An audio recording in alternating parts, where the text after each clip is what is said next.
গল্পের নাম এক আকাশ ভালোবাসি। রচনায় নিশাত জাহান নিশি। গল্পের সপ্তম পর্ব। কথাগুলো বলেই রূপ মারুকে ছেড়ে কাঁদতে কাঁদতে সিঁড়ি বেয়ে উপরে উঠে গেল। মারু বেয়াকুব হয়ে রূপের যাওয়ার পথে তাকিয়ে আছে। রূপ রুমে ঢুকেই বেডের উপর শুয়ে ভ্যা ভ্যা করে কান্না জুড়ে দিল। হুদাই কাঁদছে সে, কোনো রিজন ছাড়াই। সিসি ক্যামেরাটা কোথায় লাগানো হয়েছে সঠিক বোঝা যাচ্ছে না। নয়তো রূপ সিসি ক্যামেরাটার সামনে গিয়ে প্যাচ প্যাচ করে কাঁদত। সবটাই হতো লোক দেখানো কান্না। মারু মাথা চুলকাতে চুলকাতে সানায়ার পাশে এসে বসল। সানায়া মুখ চেপে হাসছে। দোলা ওর হবু বরের কাছে ফোনে মেসেজিং করছে। মারু এদিক সেদিকে তাকিয়ে মৃন্ময়কে খুঁজছে। মৃন্ময় খুব ব্যস্ত ক্যাটারিং এর কাজে, তাই মারুর আশেপাশে থাকতে পারছে না। সাকিব ও মৃন্ময়ের সাথে হাতে হাতে লাগিয়ে কাজ করছে। সানোয়ার আহমেদ, রেজাউল আহমেদও বেশ ব্যস্ত। গেস্টদের দিকটা ওনারা সামলাচ্ছে। বাড়ির মহিলারা বাড়ির ভিতরের কাজ নিয়ে ব্যস্ত। সবার মাঝখান থেকে মুহিত মিসিং। কেউ মুহিতের খোঁজ করছে না। সবাই নিজেদের কাজ নিয়ে ব্যস্ত। কারো দিকে তাকানোর সময় নেই। ওইদিকে মুহিত আশেপাশে তাকাচ্ছে আর রাস্তার ফুটপাতে দাঁড়িয়ে সিএনজি খুঁজছে। পুলিশ স্টেশন যাবে সে। পুলিশকে সরাসরি ব্যাপারটা বুঝিয়ে বলবে। থানায় কেস করে আসবে। সন্ধ্যায় পুলিশদের কল করার সাথে সাথেই যেন পুলিশেরা হাজির হতে পারে সেই ব্যবস্থাটাই করবে মুহিত। প্রায় 5 মিনিট দাঁড়িয়ে থাকার পর মুহিত একটা খালি সিএনজি খুঁজে পেল। সিএনজিটা দাঁড় করিয়ে মুহিত ছুটে চলল পুলিশ স্টেশনের উদ্দেশ্যে। প্রায় 15 মিনিট পর মুহিত পুলিশ স্টেশন পৌঁছে গেল। পুলিশ ডায়েরি করে পুলিশকে বিস্তারিত বলে মুহিত থানা থেকে বের হয়ে গেল। গাড়ি খুঁজে আবারও সে বাড়ির উদ্দেশ্য রওনা হল। মুহিত সাংঘাতিক ভয়ের মধ্যে আছে। খেলা কখন ঘুরে যায় বলা যায় না। সাবধানে প্রতিটা পদক্ষেপ নিতে হবে। আদ্রিতার ব্যাপারটাও মাথায় ঘুরছে মুহিতের। আদ্রিতা আসলেই কি চায় তাই বুঝতে পারছে না মুহিত। আদ্রিতার সাথে কোনো পার্সোনাল শত্রুতা না থাকা সত্ত্বেও আদ্রিতার এমন হিংস্র আচরণ মুহিতকে দারুণ ভাবাচ্ছে। এখন তো মনে হচ্ছে ওই দিন কাজীকে আদ্রিতাই উল্টো পাল্টা কিছু বুঝিয়ে বাড়ি থেকে বের করেছে। সব সত্যি আজ সন্ধ্যায় সামনে আসবে। মুহিত সেই সন্ধ্যার অপেক্ষায় আছে। প্রায় 20 মিনিট পর মুহিত এসে পৌঁছে গেল বাড়ির বিশাল সাজানো গোছানো গেইটের সামনে। সিএনজির ভাড়া চুকিয়ে মুহিত প্যান্টের পকেটে হাত গুজে খুব ভাবসাব নিয়ে সামনের দিকে এগুচ্ছে। সাকিব আর মৃন্ময় স্টেজে কাজ করছে। মুহিতকে দেখা মাত্রই মৃন্ময় চেঁচিয়ে বলে উঠল, এই মুহিত, কোথায় গিয়েছিলি? সকাল থেকেই তুই মিসিং। সাকিব এবার মুখ তুলে মুহিতের দিকে তাকাল। মৃন্ময় আর সাকিবের দিকে এগিয়ে এসে মুহিত শার্টের হাতা ফোল্ড করছে আর বেশ ব্যস্ত স্বরে বলছে, অফিস গিয়েছিলাম, জরুরি কাজ পড়ে গিয়েছিল। রূপকে ও কিছু বলে যায়নি। আমার সোনা বউটা হয়তো আমার সাথে রাগ করে আছে। মৃন্ময় মুখ খুলে কিছু বলার আগেই সাকিব বেশ সিরিয়াস হয়ে বলে উঠল, যা যা রুমে যা। রূপ হয়তো তোর জন্য অপেক্ষা করছে। নতুন বউকে রেখে এত ঘন ঘন বাইরে যাওয়া ঠিক না। সাকিবের দিকে তাকিয়ে মুহিত বাঁকা হেসে মনে মনে বিড়বিড় করে বলল, তুই আমাদের ঝগড়া দেখতে চাইছিস তাই তো সাকিব। আমাদের মাঝখানের দূরত্বটা দেখতে চাইছিস। ভালোবাসা থেকে ঘৃণা তৈরি করতে চাইছিস। সব হবে। এখন রূপ আমার সাথে খুব ঝগড়া করবে। আমাকে কটু কথা শোনাবে। সব তুই সিসি ক্যামেরায় দেখবি এবং শুনবি। ব্যাপারটা খুব মাখো মাখো হবে। তুই আর সানায়া খিলখিলিয়ে হাসবি। আহ, কত আনন্দ তোদের। মুহিত গলাটা ঝাঁকিয়ে সাকিবের কাঁধে হাত রেখে বলল, যাচ্ছি ভাই। নতুন বউ, রোমান্সটা একটু বেশি বেশি চায়। মৃন্ময় হুহা করে হেসে মুহিতের দিকে তাকাল। মুহিত বাঁকা হেসে বাড়ির ভিতর ঢুকে গেল। ড্রয়িং রুম ক্রস করে মুহিত সিঁড়ি বেয়ে উপরে উঠছে। সানায়া সোফা থেকে সব পর্যবেক্ষণ করছে। মুহিত রুমে ঢুকার সাথে সাথে সানায়া দৌড়ে সোফা থেকে উঠে স্টোর রুমে চলে গেল। সাকিব ও কাজ রেখে একছুটে স্টোর রুমে চলে এলো। সানায়া আর সাকিব স্টোর রুমের একটা বেঞ্চিতে বসে ল্যাপটপ অন করে দিল। সাউন্ডের সাথে সাথে ভিডিওও অন করে দিল। দুজনই বেশ মনোযোগ দিয়ে ল্যাপটপের দিকে তাকিয়ে আছে। মুহিত রুমে ঢুকে রূপকে বেডে ডান পাশ ফিরে শোয়া অবস্থায় দেখতে পেল। মুহিত ধীর পায়ে হেঁটে রূপের মুখোমুখি শুয়ে পড়ল। রূপ ইচ্ছে করে চোখ বুজে রেখেছে। মুহিত এক দৃষ্টিতে রূপের দিকে কিছুক্ষণ তাকিয়ে থেকে একটা হেঁচকা টান দিয়ে রূপকে মুহিতের বুকের সাথে মিশিয়ে নিল। রূপ এবার এক ঝটকায় চোখ জোড়া খুলে নিল। মুহিতকে দেখার সাথে সাথে রূপ চোখ মুখ লাল করে মুহিতের থেকে নিজেকে ছাড়িয়ে মৃদু চিৎকার দিয়ে বলল, এই তুই আমার গায়ে টাচ করলি কেন? কোন অধিকারে তুই আমার উপর জোর খাটাস? Who are you man? Who are you? Muhit অবুঝের ভান ধরে রূপের দিকে তাকিয়ে বলল, আর ইউ ক্রেজি রূপ? কি যা তা বলছো? আমি কে মানে? তোমাকে টাচ করার কি কোনো অধিকার আমার নেই? না নেই। আমাকে টাচ করার কোনো অধিকার নেই তোর। তুই আমার লাইফে just nothing. Just shut up রূপ। আমি তোমার হাজবেন্ড হই। কি যা তা বলছো তখন থেকে? হয়েছেটা কি তোমার? বলবে তো নাকি? ওরে বাবা রে, তুই এখন কিছুই বুঝতে পারছিস না। শুন মুহিত, তুই আমার হাজবেন্ড কখনোই হতে পারিস না। তুই একটা পিশাচ, জন্তু, জানোয়ার, যাদের ধর্মই হলো খাবার পেলে খাবলে খুবলে খাওয়া। কাল রাতে তুই আমার সাথে তাই করেছিস। কি করেছি আমি?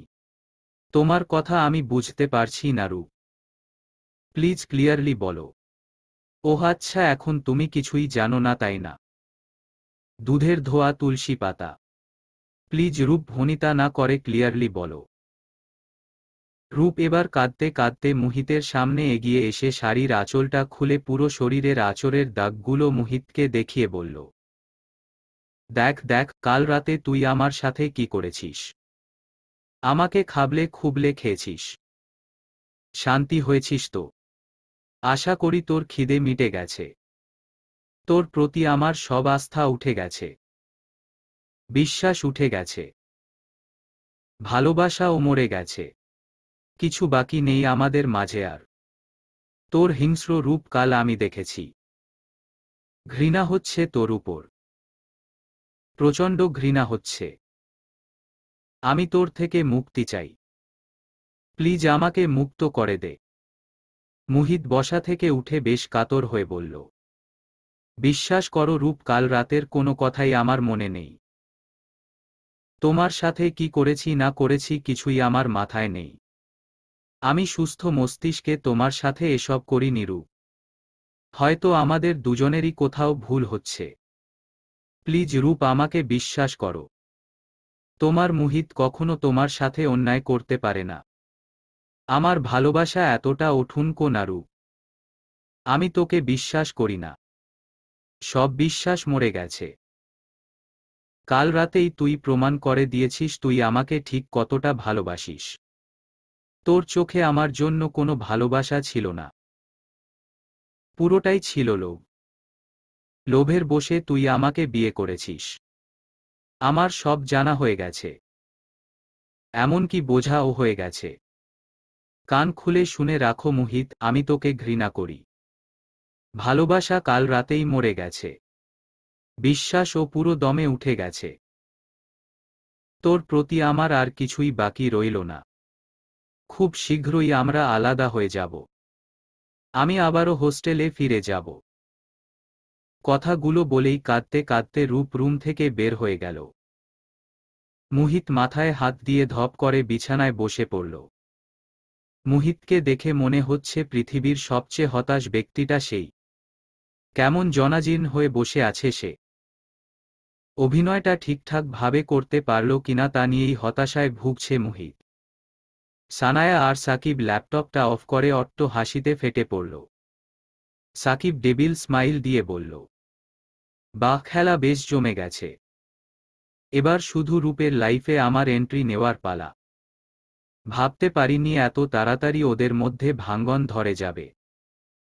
যাক, ফাইনালি আমরাই সফল হলাম। সানায়া দাঁত বের করে হেসে বলল, আমাকেও এই সুযোগে মুহিতের লাইফে এন্ট্রি নিতে হবে। মুহিতকে আবারও কফির সাথে ড্রাগস দিতে হবে। তাহলেই নেশায় বুঁদ হয়ে মুহিত আমাকে নিজের করে নিবে। তখন নিশ্চয়ই মুহিত বাধ্য হয়ে আমাকে বিয়ে করবে। এছাড়া আর কোনো উপায়ও থাকবে না। যা করার আজই কর। হাতে বেশি সময় নেই। চল রুম থেকে বের হই। কিচেনে যাই। সানায়া আর সাকিব স্টোর রুম থেকে বের হয়ে কিচেনের দিকটায় চলে গেল। কিচেন রুমে ঢুকে সাকিব পকেট থেকে ড্রাগসের প্যাকেট বের করে একটা প্যাকেট সানায়ার হাতে ধরিয়ে দিল। এদিক সেদিকে তাকিয়ে সাকিব কিচেন রুম থেকে বের হয়ে গেল। সাকিব কিচেন রুম থেকে বের হওয়ার সাথে সাথেই রূপ ফোন নিয়ে কিচেন রুমের জানালার কাছে চলে গেল। সানায়া কফিতে ড্রাগসের প্যাকেট মিক্স করছে আর এদিক সেদিকে তাকাচ্ছে। রূপ সেই সুযোগে কয়েকটা ছবি তুলে নিল সানায়ার। ছবিটাতে ক্লিয়ারলি দেখা যাচ্ছে সানায়া কফিতে ড্রাগস মিক্স করছে। রূপ কয়েকটা ছবি তুলে দৌড়ে কিচেন রুমের জানালা থেকে প্রস্থান নিয়ে ড্রয়িং রুমে চলে এলো। মুহিতের নাম্বারে মেসেজ করে রূপ মুহিতকে সাবধান করে দিল কফিটা যেন না খায়। এমনকি রূপ মুহিতের হোয়াটসঅ্যাপে ও সানায়ার ছবিগুলোও সেন্ড করে দিয়েছে। মারুর পাশের সোফায় বসে রূপ মুখটা ফুলিয়ে দোলার দিকে তাকিয়ে আছে। মায়া আহমেদ, সোহেলি আহমেদ ও পাশে আছে। কেউই রূপের মুখ ফুলানোর মানে বুঝছে না। তবে মারু বেশ বুঝতে পারছে রূপ কেন মুখ ফুলিয়ে রেখেছে। মারু ভাবছে রূপ এখনো মুহিতের উপর অভিমান পুষে রেখেছে। সানায়া কফি করে ড্রয়িং রুমের সবার দিকে একবার তাকালো। রূপ কাদো কাদো মুখ করে নিচের দিকে তাকিয়ে আছে। সানায়া বেশ ফুরফুরা মন নিয়ে হেলতে দুলতে কফি নিয়ে মুহিতের রুমে চলে গেল। মুহিত মাত্র রূপের মেসেজগুলো চেক করে ফোনটা পাশে রেখেই আবারও মাথায় হাত দিয়ে বসে পড়ল। সানায়া ৩২ পাটি বের করে হেসে মুহিতের দিকে কফির মগটা এগিয়ে দিয়ে বলল, মুহিত, কফি এনেছি তোমার জন্য। প্লিজ খেয়ে নাও। মুহিত মাথাটা নিচু করে সানায়াকে উদ্দেশ্য করে মিনমিন করে বলল, ডেস্কের উপর রেখে যাও। পরে খেয়ে নিব। না না, এখনই খাও। সকাল থেকে তো কিছুই খাওনি। সানায়া, শুনো, এখন আমার মন মর্জি ঠিক নেই। Please leave me alone. এত রাগ করছো কেন মুহিত? জাস্ট কফি তো। মুহিত এবার সানায়ার দিকে তাকিয়ে জোরে চেঁচিয়ে বলল, এই তুমি কি বাংলা কথা বুঝো না? Please go to the hell. আমি একা থাকতে চাইছি। সম্পূর্ণ একা থাকতে চাইছি। সানায়া থতমত খেয়ে কফির মগটা ডেস্কের উপর রেখে মুহিতের দিকে তাকিয়ে আবারও কাপা কাপা কণ্ঠে বলল, কফিটা রেখে গেছি মুহিত। প্লিজ খেয়ে নিও। মুহিত চোয়াল শক্ত করে সানায়ার দিকে তাকালো। সানায়া ভয়ে শুকনো ঢোক গিলে রুম থেকে বের হয়ে গেল। মনে মনে সানায়া মুহিতের ১৪ গোষ্ঠীকে সার্ফ এক্সেল দিয়ে ধুয়ে ফেলছে। বেয়াকুবটা এটাই বুঝল না ১৪ গোষ্ঠীর মধ্যে সে নিজে ওপরে। তবে প্রচণ্ড টেনশনে আছে সানায়া। মুহিত আদৌ কফিটা খাবে কিনা। মুহিত হাসতেও পারছে না, কাঁদতেও পারছে না। এক রকম জ্বরসর হয়ে আছে। রোবট হয়ে বসে আছে সে। সানায়ার ভয়ার্ত মুখটা মুহিতের চোখে ভাসছে। খুব হাসতে ইচ্ছে করছে মুহিতের। তবে পারছে না। নয়তো ক্যামেরায় ধরা খেয়ে যাবে। ঘড়িতে দুপুর ২টা। রূপ লাল শাড়ি পরে হালকা সাজে রেডি হয়ে বসে আছে মারুর রুমে। মারু সাজতেন সাজতেন সারা দুপুর পার করে দিচ্ছে। রূপ এখনো দুঃখী দুঃখী ভাব নিয়ে বসে আছে। রূপ মুখ খুলে মারুকে কিছু বলতেও পারছে না, আবার সইতেও পারছে না। মারুও কিছু শোনার ইন্টারেস্ট প্রকাশ করছে না, কারণ মারু জানে রূপ কখনো মুহিতকে ছাড়বে না। হয়তো রাগের বশে রূপ মুহিতের সাথে এমন ব্যবহার করছে। দোলাকে অলরেডি পার্লারের মেয়েরা এসে সাজিয়ে দিয়েছে। লাল লেহেঙ্গা পরেছে দোলা, অসম্ভব সুন্দরী লাগছে তাকে। সানায়া রাগে দুঃখে ফুঁসছে।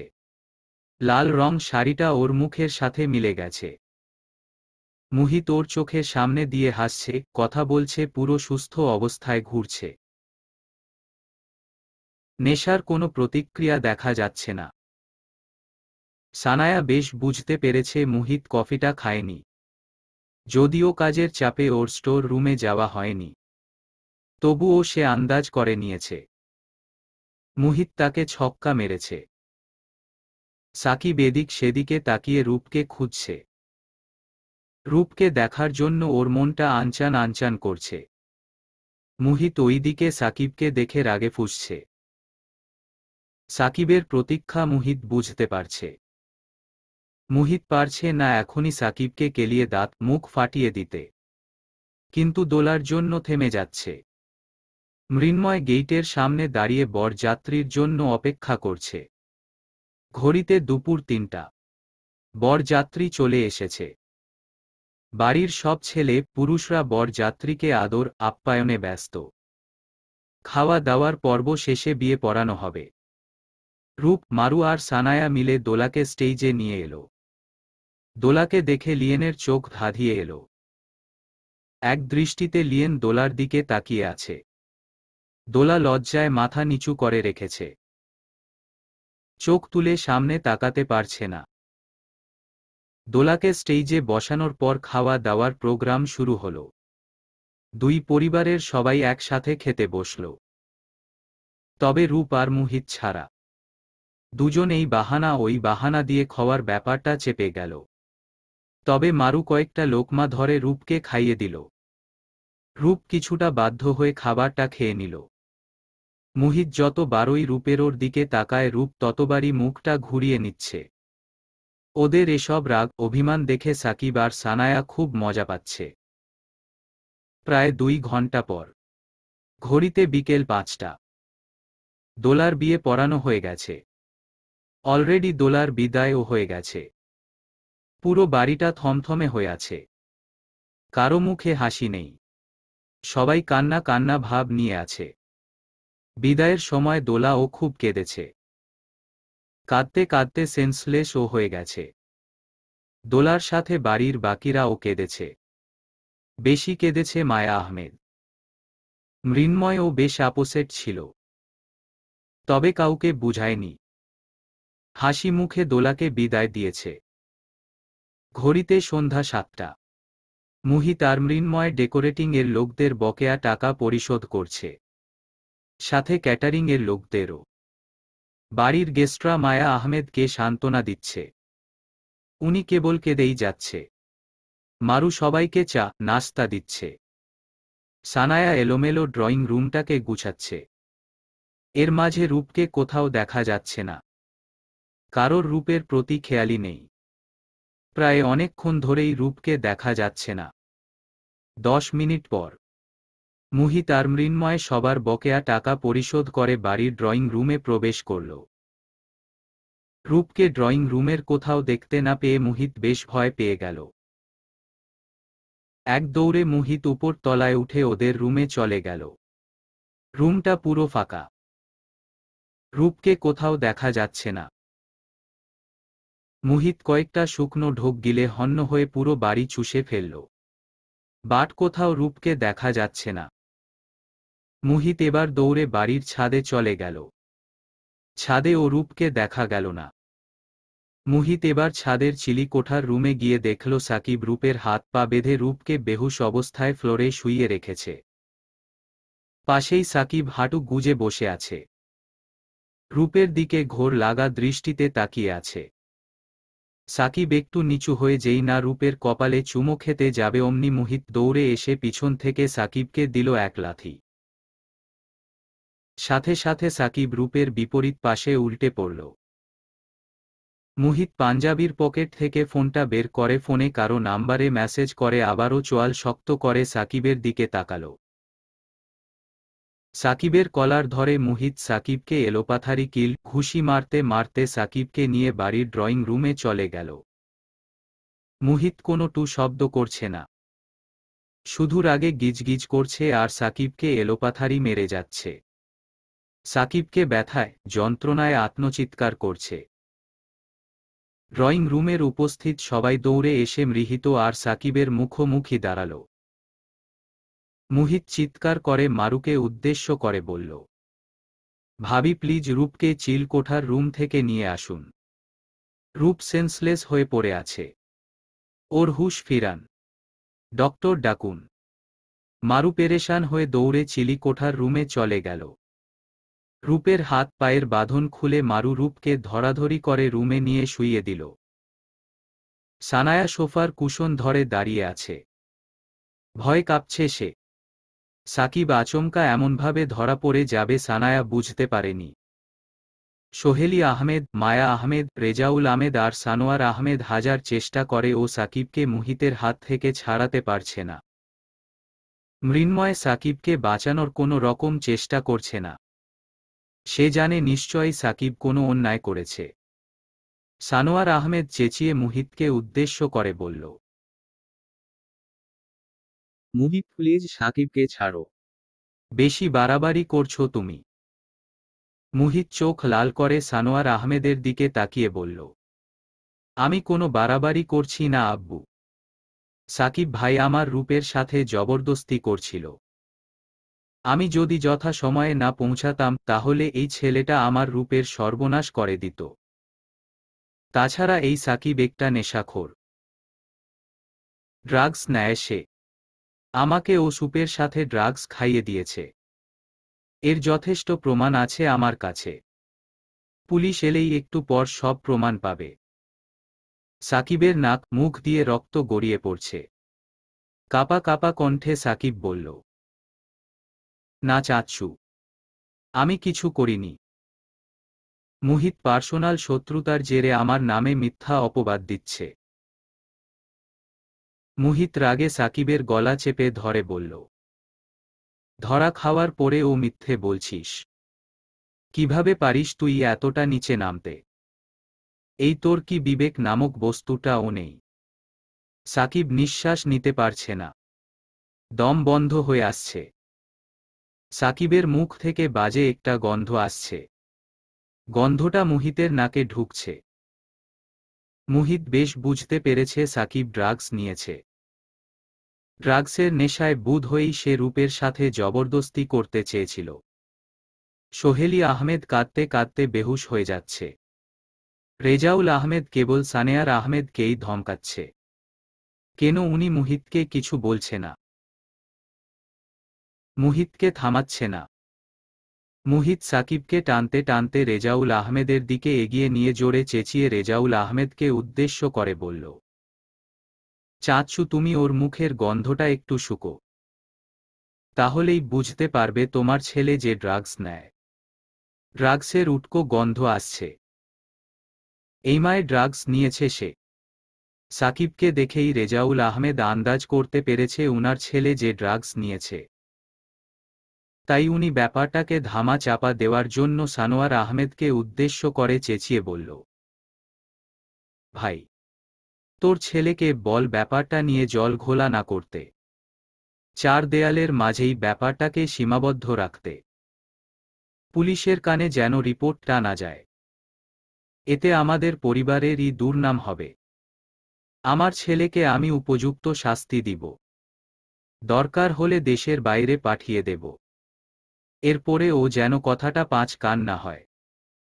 সানোয়ার আহমেদ কিছু বলার আগেই মুহিত অট্ট হেসে বলে উঠল, তুমি আসলেই পারো চাচ্ছু। শাক দিয়ে মাছ ঢাকাটা তোমার নিত্যদিনের ব্যাপার হয়ে দাঁড়িয়েছে। ছেলে ড্রাগস নেয় তা জেনে ও ব্যাপারটাকে এত বছর ধরে চেপে গেছো। এখন যখন তোমার ছেলে ধরা পড়ে গেছে তখনই তুমি পরিবারের সম্মান রক্ষার করার ফালতু লজিক দেখাচ্ছ। কেন, আগে কি তোমার পরিবারের সম্মানের কথা মনে পড়েনি? তোমার কি একটা বারের জন্যেও মনে হয়নি ছেলেটাকে আমি আগে থেকেই সঠিক পথে ফিরিয়ে আনি, নেশা থেকে মুক্ত করি? এখন যখন দেখছো ছেলে ফেঁসে গেছে তখনই লেইম এক্সকিউজ দিয়ে ছেলেকে বাঁচানোর চেষ্টা করছো। তুমি পারো ও বটে চাচ্ছু। You are just genius. Muhit কিছুটা থেমে আবার বলল, শুনো চাচ্ছু, তোমার কথা আমরা রাখতে পারবো না। অন্তত বাড়ির বউদের কথা চিন্তা করে তো নাই। রূপের কথা না হয় বাদই দিলাম। কারণ আমি আর রূপ আলাদা থাকি। তবে মারু ভাবি তো আর আলাদা থাকে না, তোমাদের সাথে একই বাড়িতেই থাকে। দেখা যাবে আরও একদিন তোমার ছেলে নেশা করে ভাবির উপর অ্যাটাক করবে। তখন ভাবিকে কে বাঁচাবে? মৃন্ময় ভাইয়া তো সারাদিন অফিসের কাজে ব্যস্ত থাকে। বাড়ির মহিলারা ও যার যার রুমে থাকে। তখন তো ভাবির টোটালি সর্বনাশ হয়ে যাবে।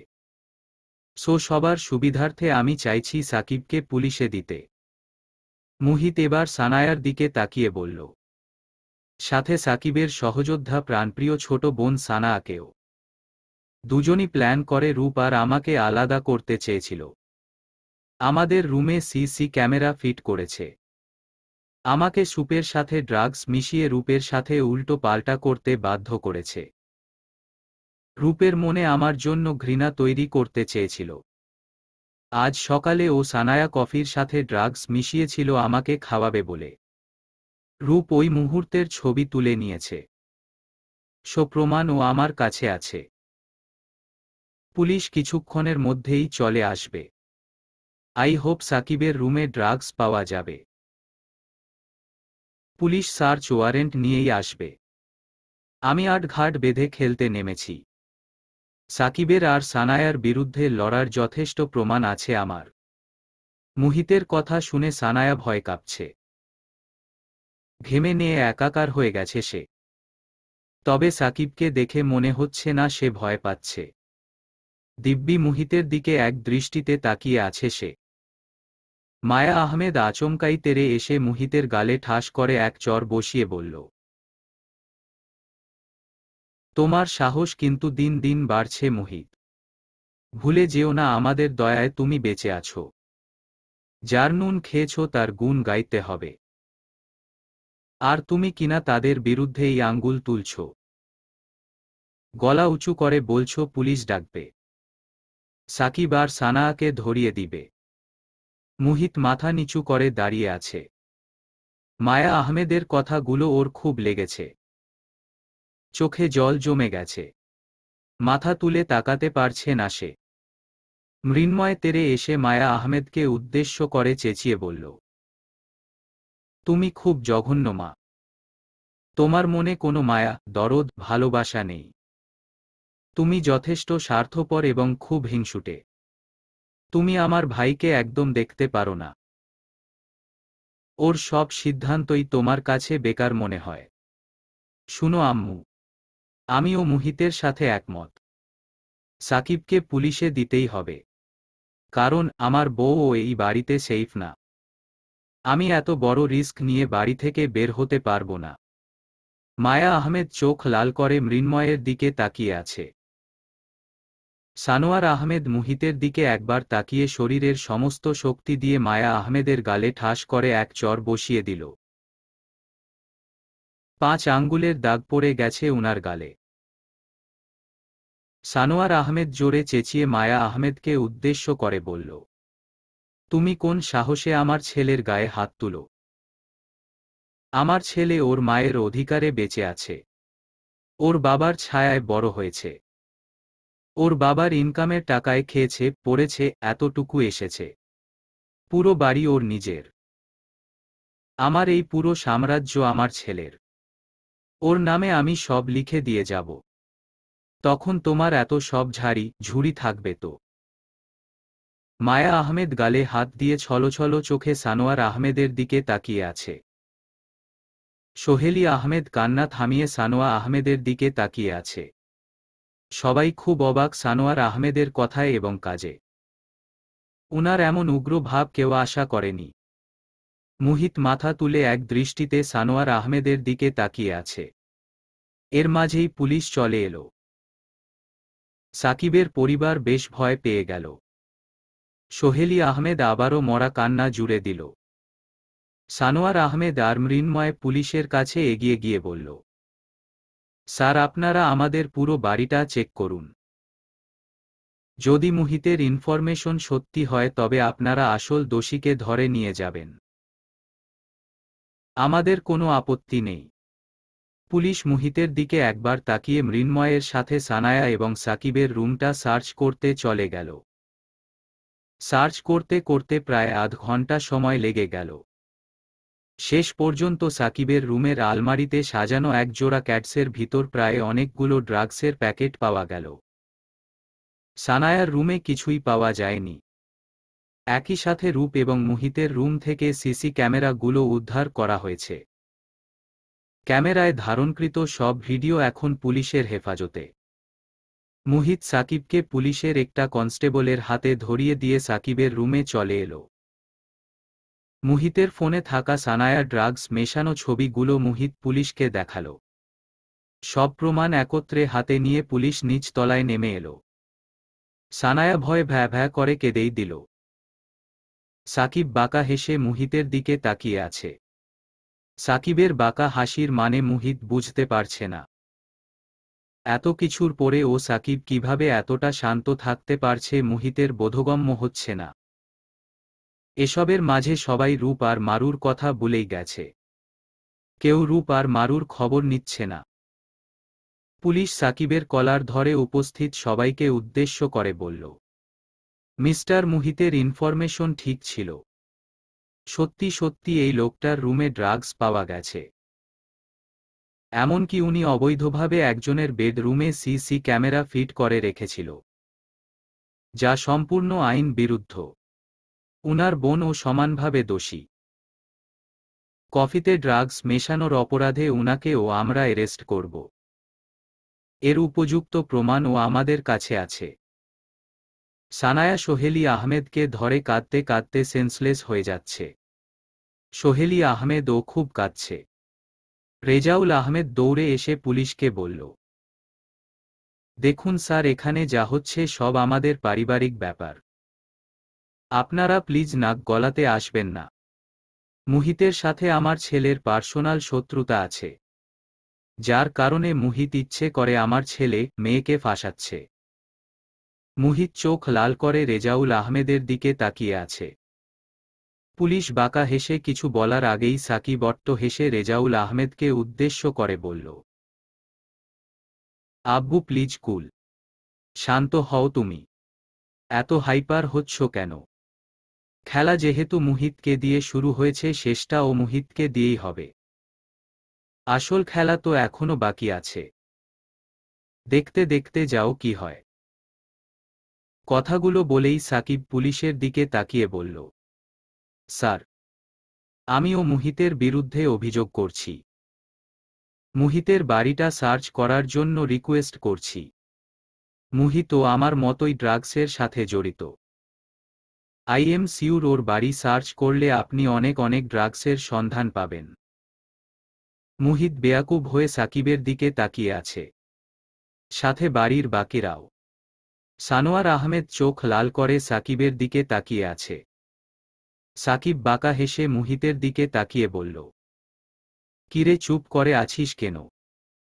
সত্যিটা বল, তুইও তো আমার সাথে নেশা করিস। মাঝে মাঝে তো আমি তোর বাড়ি গিয়েও নেশা করে আসি। মুহিত এসব বাজে কথা সহ্য করতে না পেরে ঠাস করে সাকিবের গালে এক চর বসিয়ে দিয়ে জোরে চেঁচিয়ে বলল, you bloody liar cheat. Muhit আরও কিছু বলতে নিলে পুলিশ মুহিতকে থামিয়ে বলল, শান্ত হন মুহিত, উনার পুরো কথা শুনতে দিন। এর মাঝেই রূপ হন্য হয়ে সিঁড়ি বেয়ে দৌড়ে এসে সাকিবের মুখোমুখি দাঁড়িয়ে পড়ল। মারু এসে মৃন্ময়ের পাশে দাঁড়াল।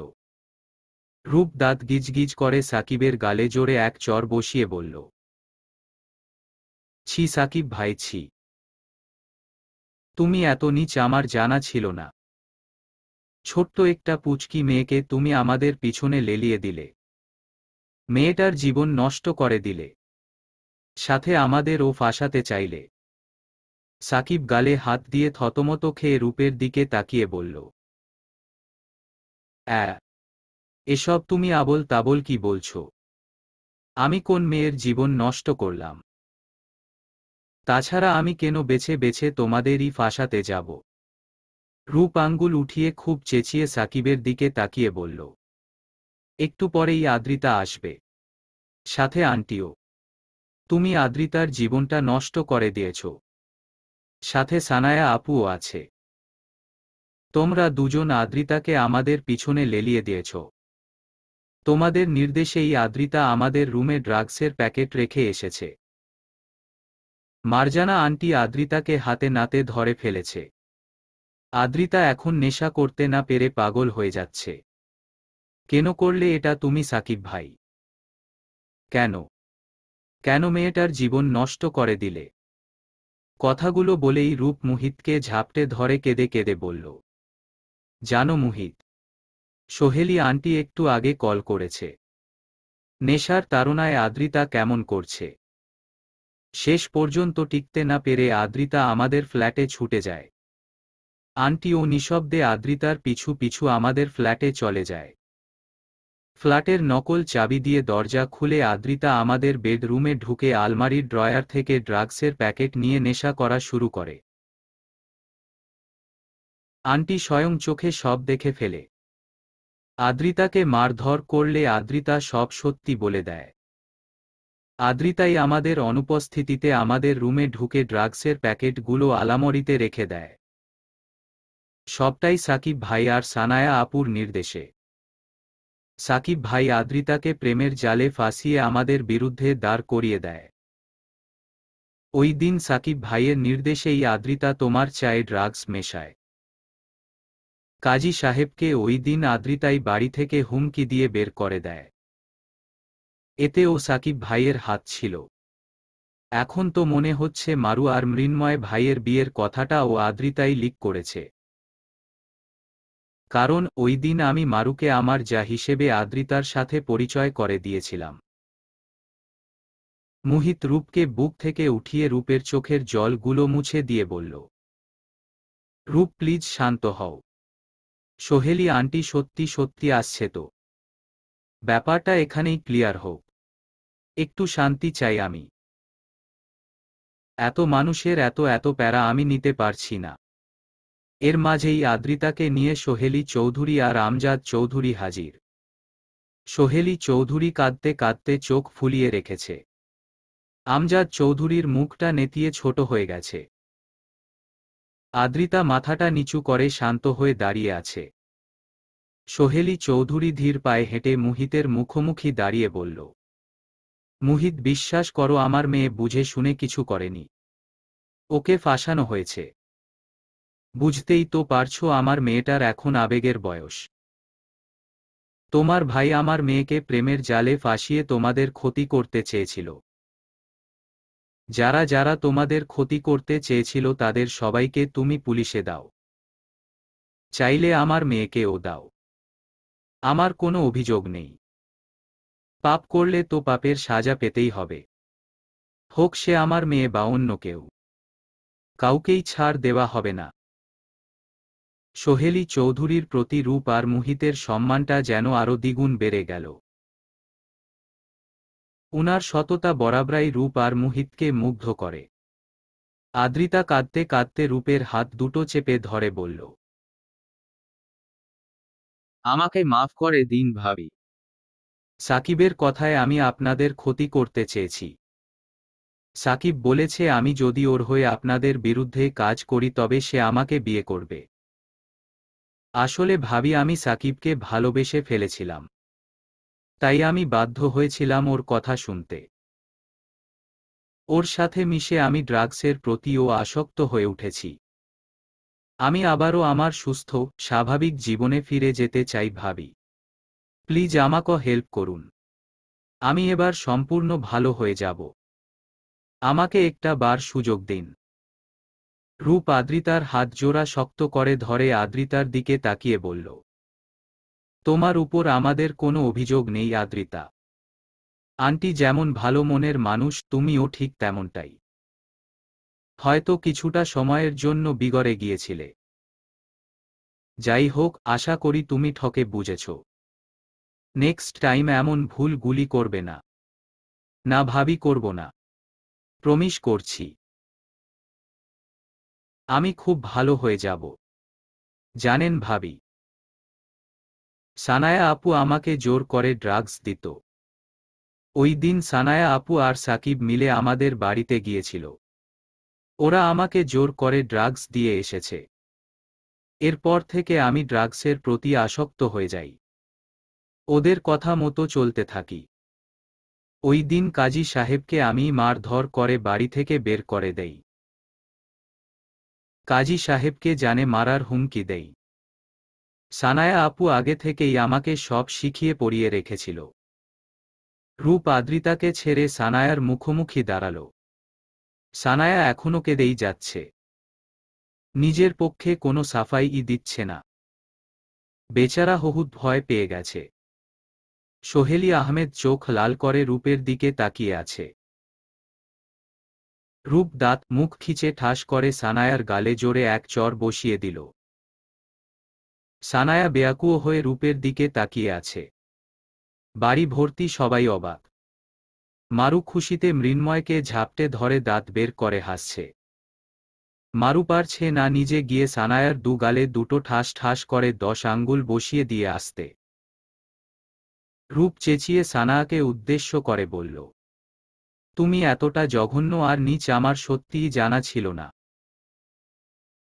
শুধু তুমি কেন বলছি, তোমার ভাইটাও জঘন্য। তোমরা মানুষের কাতারে পড়োই না। জানোয়ার বললে ও তোমাদের ভুল হবে। একটা মেয়ে হয়ে আরেকটা মেয়ের জীবন নষ্ট করে দিলে। আমার জীবনটা ও নষ্ট করে দিতে চাইছিলে। মুহিত তোমাকে সহ্য করতে পারে না তা জেনে ও তুমি মুহিতের পিছনে পড়ে আছো। এই তোমার মধ্যে কি লজ্জা নামক বস্তুটা নেই? এতটাই নির্লজ্জ তুমি। রূপ কিছুটা হাঁফিয়ে আবার বলল, তোমাদের শাস্তি চাই আমি। সর্বোচ্চ শাস্তি চাই। মুহিত রূপকে দমিয়ে পুলিশকে উদ্দেশ্য করে বলল, স্যার, আশা করি আপনি সব প্রমাণ পেয়ে গেছেন। আমার রুমে কায়দা করে ড্রাগস রাখা হয়েছে।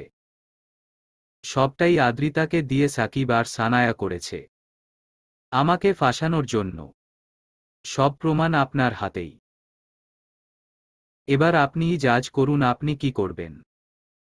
পুলিশ বাড়ি ভর্তি সবার সামনে জোরে চেঁচিয়ে বলল, মিস্টার মুহিতের দেওয়া প্রত্যেকটা প্রমাণ অনুযায়ী এটাই প্রমাণিত হয় যে সাকিব এবং উনার বোন দুজনই ড্রাগসের সাথে ওতপ্রোতভাবে জড়িত। এমনকি এনারা ইচ্ছে করে মিস্টার মুহিতকে ফাঁসানোর জন্য আদ্রিতা নামের মেয়েটাকে ইউজ করেছে। তবে আমরা সাকিব এবং উনার বোনের সাথে আদ্রিতাকে ও থানায় নিয়ে যেতে চাই। মিস আদ্রিতার বয়ান লিখে কালকের মধ্যেই ওনাকে ছেড়ে দেওয়া হবে। আর মিস্টার সাকিব এবং মিস সায়ানার শাস্তিও ঠিক কী হবে তা অনেক পরে জানা যাবে। আমরা এখন 3 জন আসামিকেই নিয়ে থানায় যাচ্ছি। সাকিবের চোখে মুখে এবার ভয়ের ছাপ দেখা গেল। সানায়াকে একজন লেডি কনস্টেবল টেনে নিয়ে যাচ্ছে। আদ্রিতা মাথা নিচু করে হেঁটে পুলিশের গাড়িতে বসে পড়ল। পুরো বাড়িতে কান্নার রোল পড়ে গেল। মারু আর রূপ মিলে মারজানা চৌধুরীকে সান্ত্বনা দিচ্ছে। মায়া আহমেদ, সোহেলি আহমেদ রূপকে চোখ দিয়ে জ্বালিয়ে নিচ্ছে। মৃন্ময়, মুহিত আর সানোয়ার আহমেদ পুলিশের সাথে কথা বলছে। রেজাউল আহমেদ মাথায় হাত দিয়ে সোফায় বসে আছেন। প্রায় 5 মিনিট পর পুলিশ 3 আসামিকে নিয়ে থানার উদ্দেশ্যে গাড়ি ছেড়ে দিল। মুহিত রূপকে উদ্দেশ্য করে বলল, রূপ, লাগেজপত্র গুছিয়ে বাড়ি চলো। মারজানা আন্টির সাথে আমরা ফ্ল্যাটে আবারও ফিরে যাব। এই বাড়িতে আর এক মুহূর্তও না। মারু মুখটা কালো করে রূপের দিকে তাকিয়ে আছে। রূপ মাথাটা নিচু করে 2 তলায় উঠে লাগেজপত্র গুছিয়ে লাগেজ নিয়ে আবারও নিচ তলায় নেমে এলো। ড্রয়িং রুমে সবাই উপস্থিত। মায়া আহমেদ, সোহেলি আহমেদ, রেজাউল আহমেদ, সানোয়ার আহমেদ, মৃন্ময়, মারু। সবার সামনে মুহিত সানোয়ার আহমেদকে উদ্দেশ্য করে বলল, আব্বু, একটা ব্যাপার এখানে ক্লিয়ার করা দরকার। মুহিত কিছুটা থেমে আবারও পুনরায় বলতে লাগলো, আব্বু, তোমার সম্পত্তিতে আমার কোনো লোভ নেই, আর না সম্পত্তির প্রতি লোভ আছে আমার ওয়াইফের।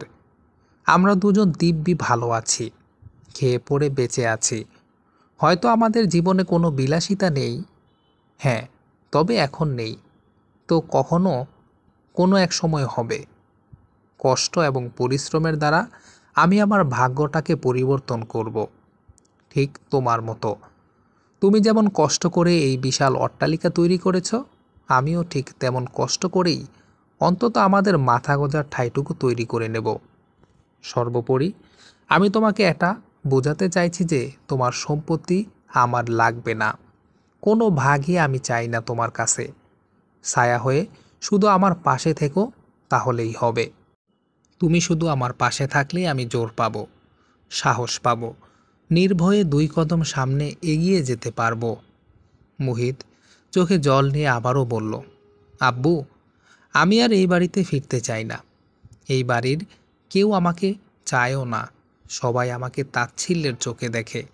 কাছের মানুষদের এত ঘৃণা আসলেই মেনে নেওয়া যায় না। এর চেয়ে তো মৃত্যু শ্রেয়, বুঝলে আব্বু? রূপ চোখের জল ছেড়ে খুব জোরে মুহিতের হাত আঁকড়ে ধরল। সানোয়ার আহমেদ চোখে রাশ জল নিয়ে মুহিতকে ঝাপটে ধরে বলল, তুমি কোনো চিন্তা করো না, বাবা তোমার পাশে আছে মুহিত, ছায়া হয়ে থাকবে আজীবন তোমার পাশে। তুমি এগিয়ে যাও, পাশে লোকের কথায় কান দিও না তুমি। তোমার তো দরকার নেই তাদের দিকে ফিরে তাকানোর, তোমার লক্ষ্য কেবল সামনে এগিয়ে যাওয়া। আমিও চাই না তুমি এই বাড়িতে ফিরে আসো। এই বাড়ির প্রত্যেকটা লোকই দূষিত। এই দূষিত পরিবেশে রূপকে নিয়ে থাকা তোমাদের জন্য সেফ না। তুমি রূপকে নিয়ে তোমার মতো করে বাঁচো। তোমার সাফল্যের অপেক্ষায় রইলাম আমি। আমি মৃন্ময় তোমার পাশে সব সময় আছি, আর ভবিষ্যতেও থাকব।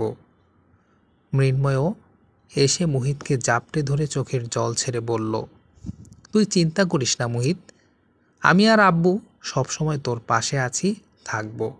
তুই একদিন খুব বড় হবি ভাই, আমাদের চেয়েও অনেক বড় হবি। তুই যেমন অধ্যাবসায়ী তেমন কঠোর পরিশ্রমী, তোর উন্নতি হবে ইনশাল্লাহ। মারু রূপকে জড়িয়ে ধরে কান্নাকাটি জুড়ে দিল। মুহিত, রূপ সবার থেকে বিদায় নিয়ে সদর দরজার বাইরেই পা রাখতে নিলেই রেজাউল আহমেদ চেঁচিয়ে বলে উঠল, মুহিত, আমার ছেলে এবং মেয়েকে থানা থেকে ছাড়িয়ে আনতে আমার 1 সপ্তাহের বেশি সময় লাগবে না। তুই খামোখা আমাদের পেছনে লাগতে গেলি, সম্পর্কটা শুধু শুধু নষ্ট করলি।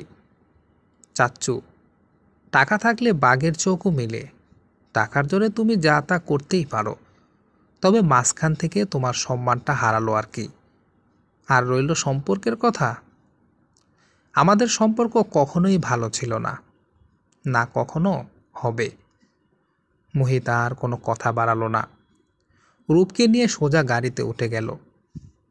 মায়া আহমেদ মাথা নিচু করে বসে আছেন সোফায়। রূপদের সাথে মারজানা চৌধুরী, আমজাদ চৌধুরীও গাড়িতে উঠে পড়ল। মুহিত ফ্ল্যাটের উদ্দেশ্যে গাড়ি ছেড়ে দিল। প্রায় আধ ঘন্টা পর গাড়ি পৌঁছে গেল মুহিতদের ফ্ল্যাটের সামনে। অতঃপর মুহিত আর রূপ নেমে গেল গাড়ি থেকে। ফ্ল্যাটে পৌঁছেই রূপ কিচেন রুমে চলে গেল।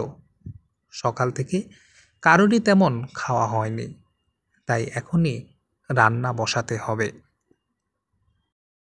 কোমরে কাপড় গুজে রূপ খুব মনোযোগ দিয়ে রাঁধতে শুরু করল। মুহিত ফ্রেশ হয়ে রূপকে হেল্প করতে কিচেন রুমে চলে এলো। আচমকাই মুহিত পেছনে থেকে রূপকে ঝাপটে ধরল। রূপ ভয়ে খানিক কেঁপে উঠল। একটু আগের ঘটনাগুলো রূপ মনে মনে আওড়াচ্ছিল। মুহিতের এমন আচমকা কাণ্ডে রূপ বিচলিত হয়ে ওঠে। রূপের কাঁপাকাঁপি দেখে মুহিত রূপের গলায় মুখ ডুবিয়ে শান্ত কণ্ঠে বলল, এত ভয় পাচ্ছ কেন রূপ? আমাদের সাথে আর কিছুই খারাপ হবে না। এবার থেকে যা হবে খুব ভালো হবে। আমরা একটু শান্তিতে শ্বাস নিতে পারব। রূপ চোখ জোড়া বন্ধ করে মুহিতের বুকে পিঠ ঠেকিয়ে বলল, আমিও এটাই চাই মুহিত। একটু শান্তিতে শ্বাস নিতে চাই। গুছিয়ে একটু সংসার করতে চাই। মুহিত রূপের মাথায় চুমো খেয়ে ম্লান হেসে বলল, 1 সপ্তাহ বাদেই আমরা হানিমুনে যাচ্ছি রূপ। এখন থেকেই তৈরি হয়ে যাও। রূপ খুব অবাক হয়ে চুলার গ্যাসটা কমিয়ে পিছু ফিরে মুহিতের দিকে তাকিয়ে বলল, কি বললে? আমরা সত্যি সত্যি হানিমুনে যাব? বউ যাব। মাউন্টকে রিফ্রেশ করার জন্য যাওয়াটা খুব জরুরি। দুজনই মানসিকভাবে বিধ্বস্ত। রিফ্রেশমেন্টের দরকার আছে। রূপ লজ্জা মাখা হাসি দিয়ে মুহিতের বুকে মাথা ঠেকিয়ে মিনমিনিয়ে বলল, মুহিত, আমাদের মাথে মারু আর মৃন্ময় ভাই ও যাবে প্লিজ। ওদের ও তো হানিমুনে যাওয়া হয়নি। তা ঠিক। আমি ভেবে রেখেছি মৃন্ময় ভাইকে ও বলবো। সবাই একসাথে যাব। বেশ মজা হবে। রূপ বেশ এক্সাইটেড হয়ে মুহিতের বুক থেকে মাথা উঠিয়ে দাঁত বের করে হেসে বলল, তাহলে আমি এখনই মারুকে খুশির খবরটা দিয়ে আসছি। ওর নাম্বারে ছোট্ট একটা টেক্সট করে দিলেই হবে। এখন না রূপ, ওই বাড়ির অবস্থা বিশেষ ভালো না। পরিস্থিতি ঠিক হোক এরপর জানানো যাবে। রূপ মলিন হেসে মুহিতের দু কাঁধে হাত ঝুলিয়ে বলল, আমার জন্য আজ সবাই সাফার করছে। সাকিব ভাই আমার জন্যই এতটা নিচে নেমেছে। সানায়া আপু আমার সাথে হিংসে করেই আমাদের থেকে প্রতিশোধ নিচ্ছে। আমার জন্যই আজ তুমি নিজের পরিবার ছেড়েছ। আমি এত অপরাধের বোঝা মাথায় রেখে কিভাবে বাঁচব মুহিত? এসব ভাবতে নিলেই আমার শ্বাস বন্ধ হয়ে আসে। দমটা আটকে আসে। শ্বাস ভারী হয়ে ওঠে। নিজেকে তখন পৃথিবীর সবচেয়ে নিকৃষ্ট প্রাণী বলে মনে হয়। হাঁফিয়ে উঠছি আমি। তুমি এতক্ষণ যা যা বললে এসবের মাঝে আমি কোনো অপরাধ খুঁজে পাচ্ছি না। অপরাধ তো তোমার না। অপরাধ হলো আমাদের মতো মানুষদের বিগড়ে যাওয়া মন মানসিকতার। সাকিব ভাই চাইলে পারত আমাদের দুজনের মাঝখান থেকে সরে যেতে। সানায়া চাইলেই পারত তোমার সাথে হিংসে না করে আপোষে সবটা মেনে নিতে। আমার পরিবারের মানুষরা চাইলেই পারত আমাকে ওদের পরিবারের ছেলে হিসেবে মেনে নিতে। আমাকে ওদের কাছে ফিরিয়ে নিতে। কিন্তু না, ওরা কেউই তা করেনি। করবে কি করে? ওদের চিন্তাধারা আর মন মানসিকতা হল নিকৃষ্ট প্রাণীদের সমতুল্য, যা আমাদের মতো সভ্য মানুষের চিন্তাধারা বা মন মানসিকতার সাথে একদমই যায় না। তুমি এসব টপিক আর তুলবে না। জাস্ট ইগনোর করো। ভাল্লাগে না এসব। তিক্ত হয়ে গেছি। ডিপ্রেশনের চরম পর্যায়ে চলে গেছি। একটু নির্বিঘ্নে শ্বাস নিতে চাই। রূপ মুহিতের চোখের দিকে কিছুক্ষণ তাকিয়ে থেকে আচমকাই মুহিতের ঠোঁট জোড়া আঁকড়ে ধরল। মুহিত চোখ বড় বড় করে রূপের দিকে তাকিয়ে আছে। রূপ মলিন হেসে মুহিতের শার্ট আঁকড়ে ধরল। আস্তে আস্তে মুহিত চোখ জোড়া বন্ধ করে রূপের ঠোঁটে সফটলি কিস করতে লাগল। প্রায় 10 মিনিট পর রূপ মুহিতের থেকে ঠোঁট জোড়া ছাড়িয়ে মুহিতের কপালে চুমো খেয়ে বলল, শান্তি পেয়েছ তো? এবার কি ভাল লাগছে? মুহিত বাঁকা হেসে রূপের হাত জোড়া চেপে ধরে বলল, না, শান্তি হয়নি। আমার আরো লাগবে। রূপ লজ্জা পেয়ে বলল, হাত ছাড়ো বলছি। রান্না এখনো বাকি আছে। রান্না করার সময় চলে যাচ্ছে না। পরে ও রান্না করা যাবে। রূপ কিছুটা বিরক্তি নিয়ে মুহিতের দিকে তাকিয়ে বলল, উফ মুহিত, আমার খুব খিদে পেয়েছে। এখনই রান্না করতে হবে। মুহিত এবার রূপের হাত জোড়া ছেড়ে চুলার গ্যাস বাড়িয়ে দিয়ে মাছ ভাজা শুরু করল। রূপ মৃদু হেসে অন্য চুলায় ভাত বসিয়ে দিল। মুহিত মাছ ভাজছে আর রূপকে উদ্দেশ্য করে বলছে, রূপ, আজ আমি তরকারি রান্না করব। তোমার কিছু করতে হবে না। তুমি হয়তো অনেক টায়ার্ড। রূপ বড় একটা হাই তুলে বলল, খুব টায়ার্ড। ঘুমও পাচ্ছে। একটু দাঁড়াও, রান্না করে নেই, এরপর খেয়ে দিয়ে দুজনই লম্বা একটা ঘুম দেব। রূপ মৃদু হেসে মাথা নাড়ল। প্রায় 1 ঘন্টা পর মুহিতের রান্না শেষ হল। ভাতও হয়ে গেছে। রূপ আর মুহিত ফ্রেশ হয়ে খেতে বসে গেল। দুজন একসাথে খাওয়া দাওয়া করে বিছানায় গা এলিয়ে দিল। মুহিত রূপকে বুকের মাঝে ঝাপটে ধরে রেখেছে। রূপ মুহিতের বুকে মাথা রেখে আনমনা হয়ে বলল, মুহিত, তোমার কি মনে হয় না একবার নোয়াখালী যাওয়া উচিত? মারুর পরিবারের হাল অবস্থা জানা উচিত। একদিন পরেই যাব। মৃন্ময় ভাই বলেছে। মারু ভাবিও নাকি কান্নাকাটি করে। আসলেই ব্যাপারটা সলভ করা উচিত। তাহলে তো অফিস থেকে ছুটি নিতে হবে। একদিনের জন্য। অনিক এখন কি অবস্থায় আছে আল্লাহই জানে। হয়তো আস্তে ধীরে সুস্থ হয়ে উঠছে। অনিক না আবার আমাদের পিছনে লেগে বসে। ওর সাথে কিন্তু বিশ্বাস নেই। আমিও তাই ভাবছি। নোয়াখালী গেলে অনিকের ব্যাপারটা ও সলভ করে আসব। ঠান্ডা মাথায় ওকে বুঝিয়ে আসব। আশা করি বুঝবে। মারুকেও নিয়ে যাবে তোমাদের সাথে। না শুধু আমি আর মৃন্ময় ভাই যাব। রূপ কিছুক্ষণ চুপ করে থেকে আবার বলল, কাল দোলা আপু রিসিপশনে যাবে না? না রূপ, ওই পরিবার থেকে যথেষ্ট দূরে থাকার চেষ্টা করব। তাছাড়া এত বেশি ছুটি নেওয়া যাবে না। সবে মাত্র নতুন কোম্পানিতে জয়েন করলাম। এর মাঝে একদিন নোয়াখালী যেতে হবে। কয়েকদিন বাদে আবার হানিমুন। যত অফিস কম কামানো যায় তত ভালো। কাল তো একবার থানায়ও যেতে হবে। আদ্রিতাকে ছাড়িয়ে আনতে হবে। আন্টির চেহারার দিকে তাকানো যাচ্ছে না। রাতে যাব।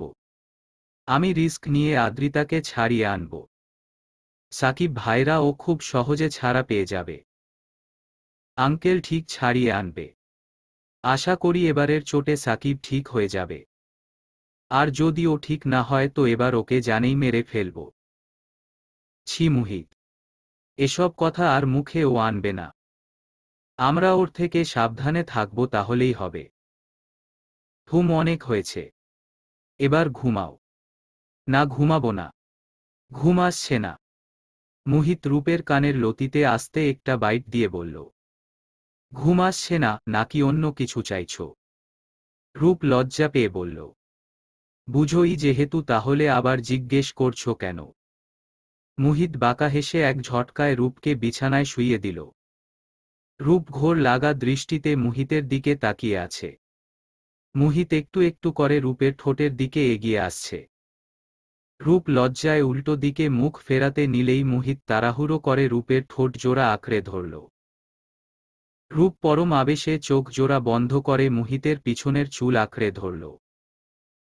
ধীরে ধীরে মুহিতের ভালোবাসা বাড়তে থাকল। রূপ ও মুহিতের সাথে তাল মেলাতে লাগল। আজ দুজন দুজনের সম্মতিতেই নিজেদের উজাড় করে দিচ্ছে। পরের দিন সকাল 8টা। রূপ ঘুম থেকে উঠে শাওয়ার নিয়ে কিচেনে চলে গেল ব্রেকফাস্ট বানাতে। মুহিত ওয়াশরুমে শাওয়ার নিচ্ছে। প্রায় 15 মিনিট পর মুহিত ওয়াশরুম থেকে বের হয়ে টাওয়াল দিয়ে চুল মুছতে মুছতে রুমে ঢুকল। বেডের উপর মুহিতের ফোনটা অনেকক্ষণ ধরেই বাজছে। মুহিত দৌড়ে গিয়ে ফোনটা হাতে নিল। স্ক্রিনে মৃন্ময়ের নাম্বারটা ভাসছে। মুহিত আর দেরি না করে ফোনটা পিক করে নিল। ওই পাশ থেকে মৃন্ময় বলে উঠল, হ্যালো মুহিত। মুহিত গলাটা ঝাঁকিয়ে বলল, হ্যাঁ ভাই, বল। কই তুই? বাড়িতে। অফিস যাওয়ার জন্য রেডি হচ্ছি। না গেলে হয় না। কেন ভাই? আজ দোলার রিসেপশন। তোরা আসবি না? সরি ভাই, ইচ্ছে নেই। আব্বু কষ্ট পাবে। আমি পরে আব্বুর সাথে পার্সোনালি কথা বলে নিব। ওকে, যা ভালো বুঝিস। মৃন্ময় কিছুটা থেমে আবার বলল, আচ্ছা শোন, কাল নোয়াখালী যাব। কালই যাবি? হুম। মারুর কান্নাকাটি আর সহ্য হচ্ছে না। কিছু একটা করা দরকার। তুই অফিস থেকে ছুটি নিস। ওকে। তাহলে কাল সকালে তুই ভাবিকে নিয়ে ফ্ল্যাটে চলে আসিস। ওদের দুজনকে ফ্ল্যাটে রেখে আমরা নোয়াখালী রওনা দিব। ওকে, ডান। রাখছি তাহলে। হুম, রাখো। মুহিত কলটা কেটে কাবার্ড থেকে অফিসের জন্য প্যান্ট শার্ট বের করে চটজলদি রেডি হয়ে নিল। রূপ পোটা আর অমলেট করে ব্রেকফাস্ট টেবিলে সাজিয়ে দিল। মুহিত অফিসের ব্যাগ কাঁধে ঝুলিয়ে ড্রয়িং রুমে চলে এলো। মুহিতকে দেখে রূপ একটা পেয়ালায় মুহিতের খাবার সার্ভ করে দিল। মুহিত হেঁচকা টান দিয়ে রূপকে পাশের চেয়ারটায় বসিয়ে দিল। মুহিত পরোটা মুখে দিচ্ছে আর রূপকে উদ্দেশ্য করে বলছে, রূপ খেয়ে নাও। আমি যাওয়ার পর তো কিছুই মুখে দেবে না। সো এখন আমার সাথেই খেয়ে নাও। ওকে ওকে, খেয়ে নিচ্ছি। তুমি এত তাড়াহুড়ো না করে আস্তে ধীরে খাও, নয়তো বিষম লেগে যাবে। 9টা অলরেডি বেজে গেছে, দেরি করা যাবে না। মুহিত চায়ের কাপে চুমুক দিয়ে আবারও রূপকে বলল, শুনো রূপ, তুমি রান্না বান্না করে আন্টির কাছে চলে যাবে। সারাক্ষণ আন্টির সাথে থাকবে। আমি ফিরলে পরে ফ্ল্যাটে আসবে। ঠিক আছে জনাব, আমাকে নিয়ে এত টেনশন করতে হবে না। আমি আন্টির কাছে সেইফ থাকব। আমি জানি সেইফ থাকবে। এরপরেও ভয় হয়। রূপ মুহিতের কাছে এগিয়ে মুহিতের কপালে চুমো খেয়ে বলল, আমাকে নিয়ে এতটা টেনশন করো না মুহিত। একটা মানুষ যদি এতগুলো টেনশন মাথায় রেখে চলে তবে যে কোনো সময় একটা অঘটন ঘটে যেতে পারে। তখন আমার কি হবে? কিছু হবে না আমার। তোমাকে নিয়ে টেনশন করাটা অস্বাভাবিক কিছু না। প্রতিটা ছেলের লাইফেই টেনশন থাকে। কারো ক্যারিয়ার নিয়ে, কারোর পরিবার নিয়ে, কারোর সংসার ধর্ম নিয়ে। হয়তো আমার টেনশনটা অধিক। এটা ব্যাপার না। আস্তে আস্তে ঠিক হয়ে যাবে। তুমি পাশে থাকলে আমি সব পারব। পাশে আছি মুহিত। এভাবেই সারা জীবন পাশে থাকব। এর মাঝেই ঘড়িতে 9টার ঘণ্টা বেজে উঠল। মুহিত তাড়াহুড়ো করে ব্রেকফাস্ট করে রূপের থেকে বিদায় নিয়ে অফিসে যাওয়ার উদ্দেশ্যে ছুটে চলল গাড়ির পার্কিং এরিয়ায়। গাড়িতে উঠে মুহিত হাই স্পিডে গাড়ি ছেড়ে দিল। 9:30টার আগে তাকে অফিস পৌঁছাতে হবে। রূপ ফ্ল্যাটের দরজাটা ভালো করে লাগিয়ে রুম গোছানোর কাজে লেগে পড়ল। আস্তে ধীরে রূপ থালা বাসন ধুয়ে রান্না বান্না করে শাওয়ার নিয়ে দুপুরের লাঞ্চ করে দুপুর 2টার আগেই মার্জানা চৌধুরীর ফ্ল্যাটে চলে গেল। মার্জানা চৌধুরী মাত্র গ্যাসে রান্না বসিয়েছে। মেয়ের শোকে উনি কাতর হয়ে আছে। খাওয়া দাওয়া সব চুলোয় গেছে। রূপ উনাকে সান্ত্বনা দিচ্ছে। এরপরে উনি কেঁদেই চলছে। রূপ উনাকে রুমে শুইয়ে দিয়ে রান্না করার দায়িত্বটা হাতে নিল। রূপ বেশ মনোযোগ দিয়ে রান্না বান্না করে মার্জানা চৌধুরী আর আফ্রিদাকে জোর করে খাইয়ে দিল। রূপ বিভিন্নভাবে চেষ্টা করছে মার্জানা চৌধুরীকে শান্ত করার, উনাকে বুঝানোর। কিন্তু মেয়ের অমন কুকর্ম উনার কোমল মনটাকে বিষিয়ে দিচ্ছে। এরপরে রূপ চেষ্টা করছে যতটা পারছে। এভাবে বোঝাপড়ায় কেটে গেল প্রায় অনেকগুলো ঘণ্টা। ঘড়িতে এখন রাত 8টা বাজছে। মুহিত এখনো বাড়ি ফিরেনি। রূপ বেশ টেনশনে পড়ে গেল। কল করার জন্য ফোনে ব্যালেন্সও নেই। মার্জানা চৌধুরীর ফোনেও ব্যালেন্স ফুরিয়ে গেছে। তাই রূপ কোনোভাবেই মুহিতের সাথে কন্ট্রাক্ট করতে পারছে না। প্রায় আধ ঘণ্টা পর ফ্ল্যাটের কলিং বেল বেজে উঠল। রূপ সোফা থেকে উঠে এক ছুটে ফ্ল্যাটের মেইন দরজায় চলে গেল। দরজা খোলার সাথে সাথেই রূপ মুহিতের হাসি মুখটা দেখতে পেল। মুহিতকে দেখে রূপ চোখের পানি ছেড়ে টাইট করে মুহিতকে ঝাপটে ধরল। ভয় রূপের বুকটা কাঁপছে।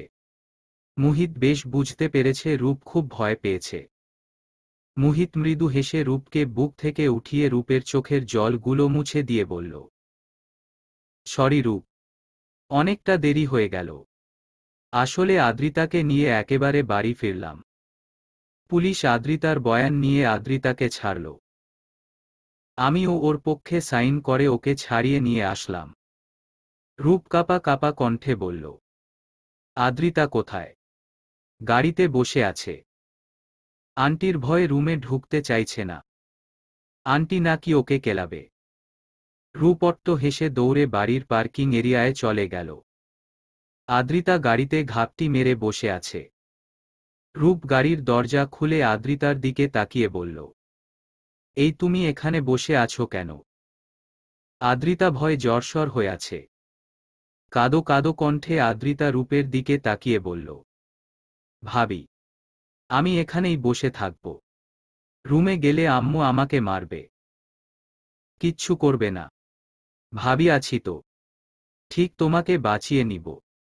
সত্যি তুমি আমাকে বাঁচিয়ে নিবে? হ্যাঁ তো সত্যি। তাড়াতাড়ি নেমে পড়ো।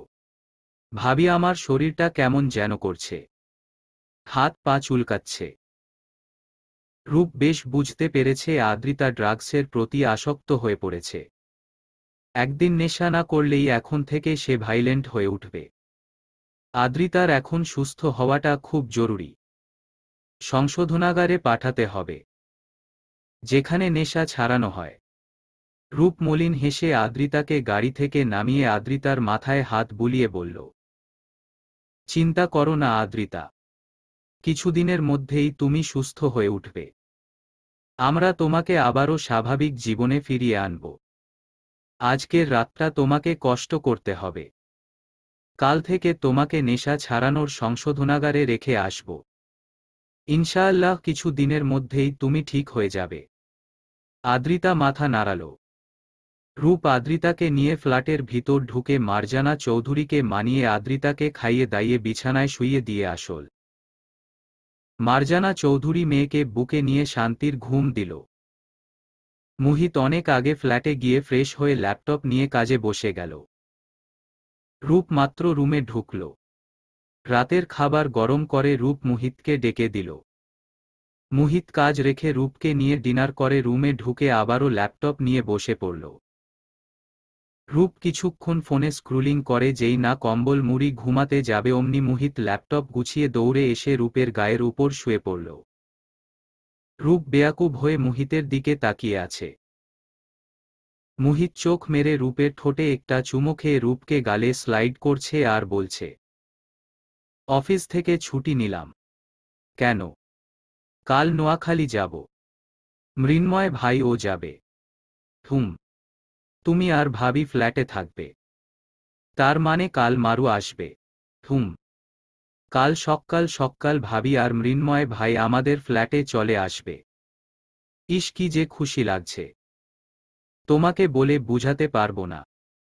মুহিত বাঁকা হেসে বলল, তো এবার আমাকেও খুশি করো। পারবো না, ঘুম আসছে আমার। ঘুমাতে দিলে তো। মুহিত আর কথা না বাড়িয়ে রূপকে আবারও নিজের করতে ব্যস্ত হয়ে পড়ল। রূপ খিলখিল হেসে মুহিতের বুকে কিল ঘুষি মেরাই যাচ্ছে। মুহিত ওসবে পাত্তা না দিয়ে রূপকে একান্ত নিজের করে নিতে উঠে পড়ে লেগেছে। পরের দিন সকাল 7টা। মুহিত ঘুম থেকে উঠে শাওয়ার করে ল্যাপটপ নিয়ে বসেছে। অফিসের কিছু ইম্পর্টেন্ট কাজ শেষ করে নিচ্ছে। আজ তো আর অফিসে যাওয়া হবে না, তাই বাড়িতে বসে যতটা সম্ভব কাজগুলো এগিয়ে রাখছে। রূপ খুব আরামছে ঘুমুচ্ছে। মুহিত রূপকে এখনো জাগায়নি। এত সকালে রূপকে জাগিয়ে লাভ নেই, কারণ নাস্তা তৈরি করতে আধ ঘন্টার বেশি সময় লাগে না। মৃন্ময় আসার পরে ও নাস্তা তৈরি করা যাবে। মুহিত রূপের ঘুমন্ত মুখটার দিকে একবার তাকিয়ে আবারও কাজে মনোযোগ দিল। কেটে গেল প্রায় 2 ঘন্টা। ঘড়িতে সকাল 9টা বাজছে। রূপ আরামোরা ভেঙ্গে ঘুম থেকে উঠল। মুহিত রূপের পাশে বসে বেশ মনোযোগ দিয়ে ল্যাপটপে কাজ করছে। রূপ পিটপিট চোখে মৃদু হেসে মুহিতের দিকে তাকিয়ে আছে।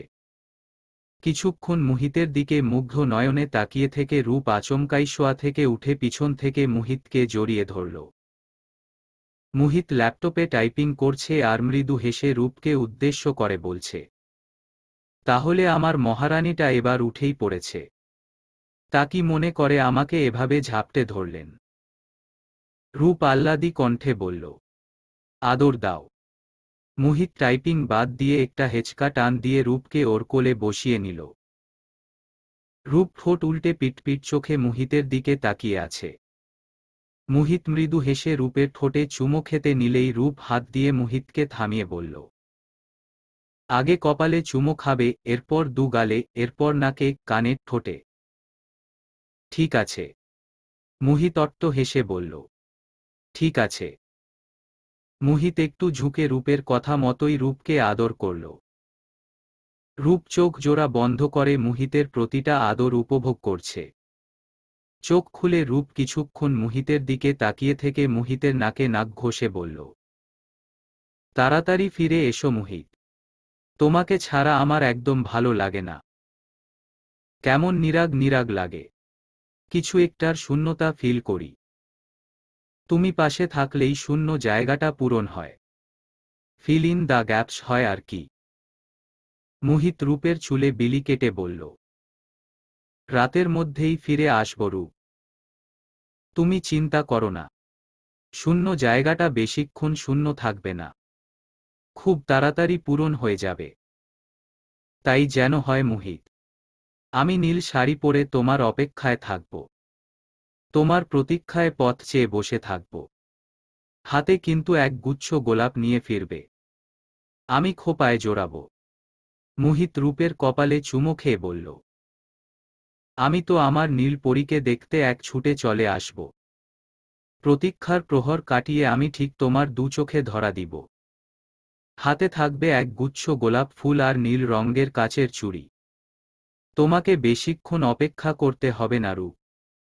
আমি নিজে ও অপেক্ষা জিনিসটাকে ভয় পাই।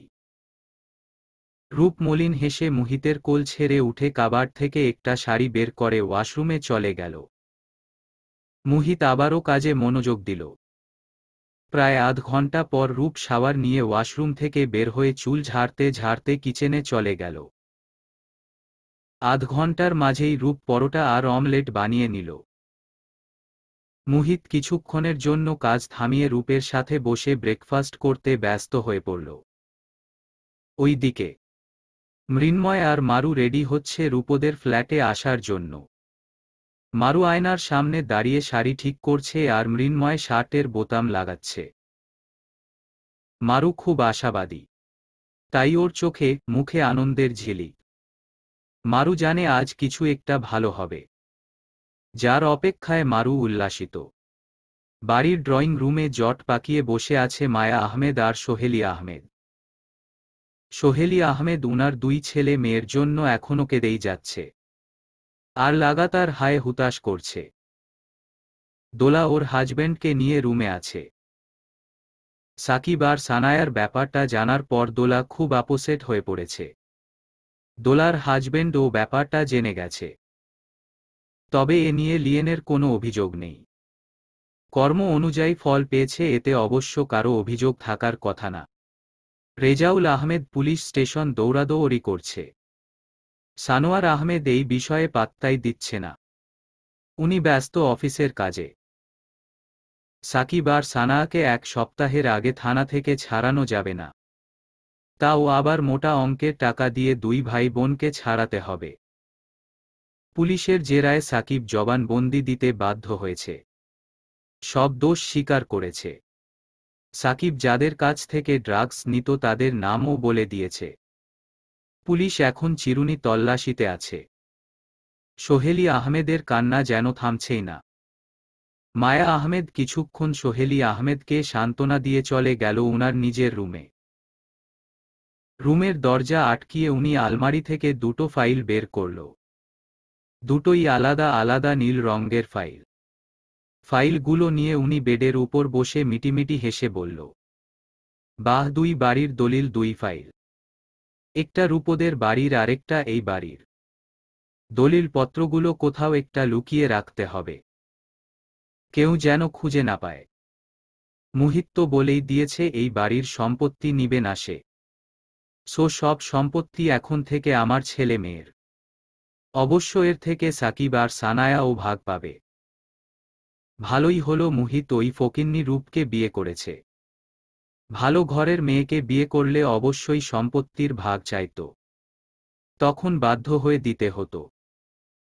ছেলেটাকে আগে খুব ভয় পেতাম। বেশি ঘাটাতে চাইতাম না। যা বলতো তাই মেনে নিতাম। ভাবতাম একে ঘাটালে হয়তো সানোয়ার রেগে সব সম্পত্তি ওই ছেলের নামে লিখে দিবে। কিন্তু না, মুহিতের বিয়ের পরপরই জানলাম সানোয়ার ওর ছেলে মেয়েকে সম্পত্তির সমান ভাগ দিয়েছে। তাই এই ছেলের বিরুদ্ধে আস্তে আস্তে রুখে দাঁড়ালাম। এখন তো মুহিত জেনেই গেছে আমি ওর সৎমা। আর ভালো মানুষই করে লাভ নেই। যাই হোক, ছেলেটা আমাকে বাঁচালো। সম্পত্তির ভাগ ফিরিয়ে নিল।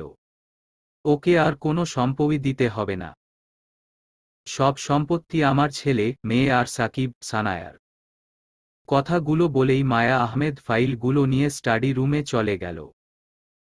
স্টাডি রুমের কোনায় বড় একটা লকার আছে। ওই লকারে উনি ফাইলগুলো তালাবন্ধ করে রেখে দিলেন। কিছু একটা ভেবে উনি আবার বলল, মুহিত তো জাস্ট মুখে বলেছে সম্পত্তি নিবে না।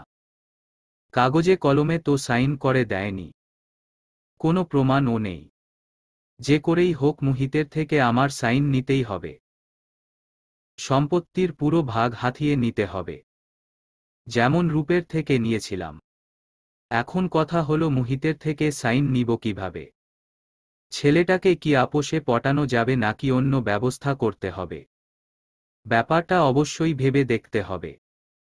ওই দিকে মারু আর মৃন্ময় মাত্র রেডি হয়ে রুম থেকে বের হয়ে গাড়িতে উঠে বসল। মৃন্ময় শো বেগে গাড়ি ছেড়ে দিল। প্রায় আধ ঘন্টা পর গাড়ি এসে পৌঁছে গেল মুহিতদের ফ্ল্যাটের সামনে। দুজনই গাড়ি থেকে নেমে সোজা মুহিতদের ফ্ল্যাটে উঠে গেল।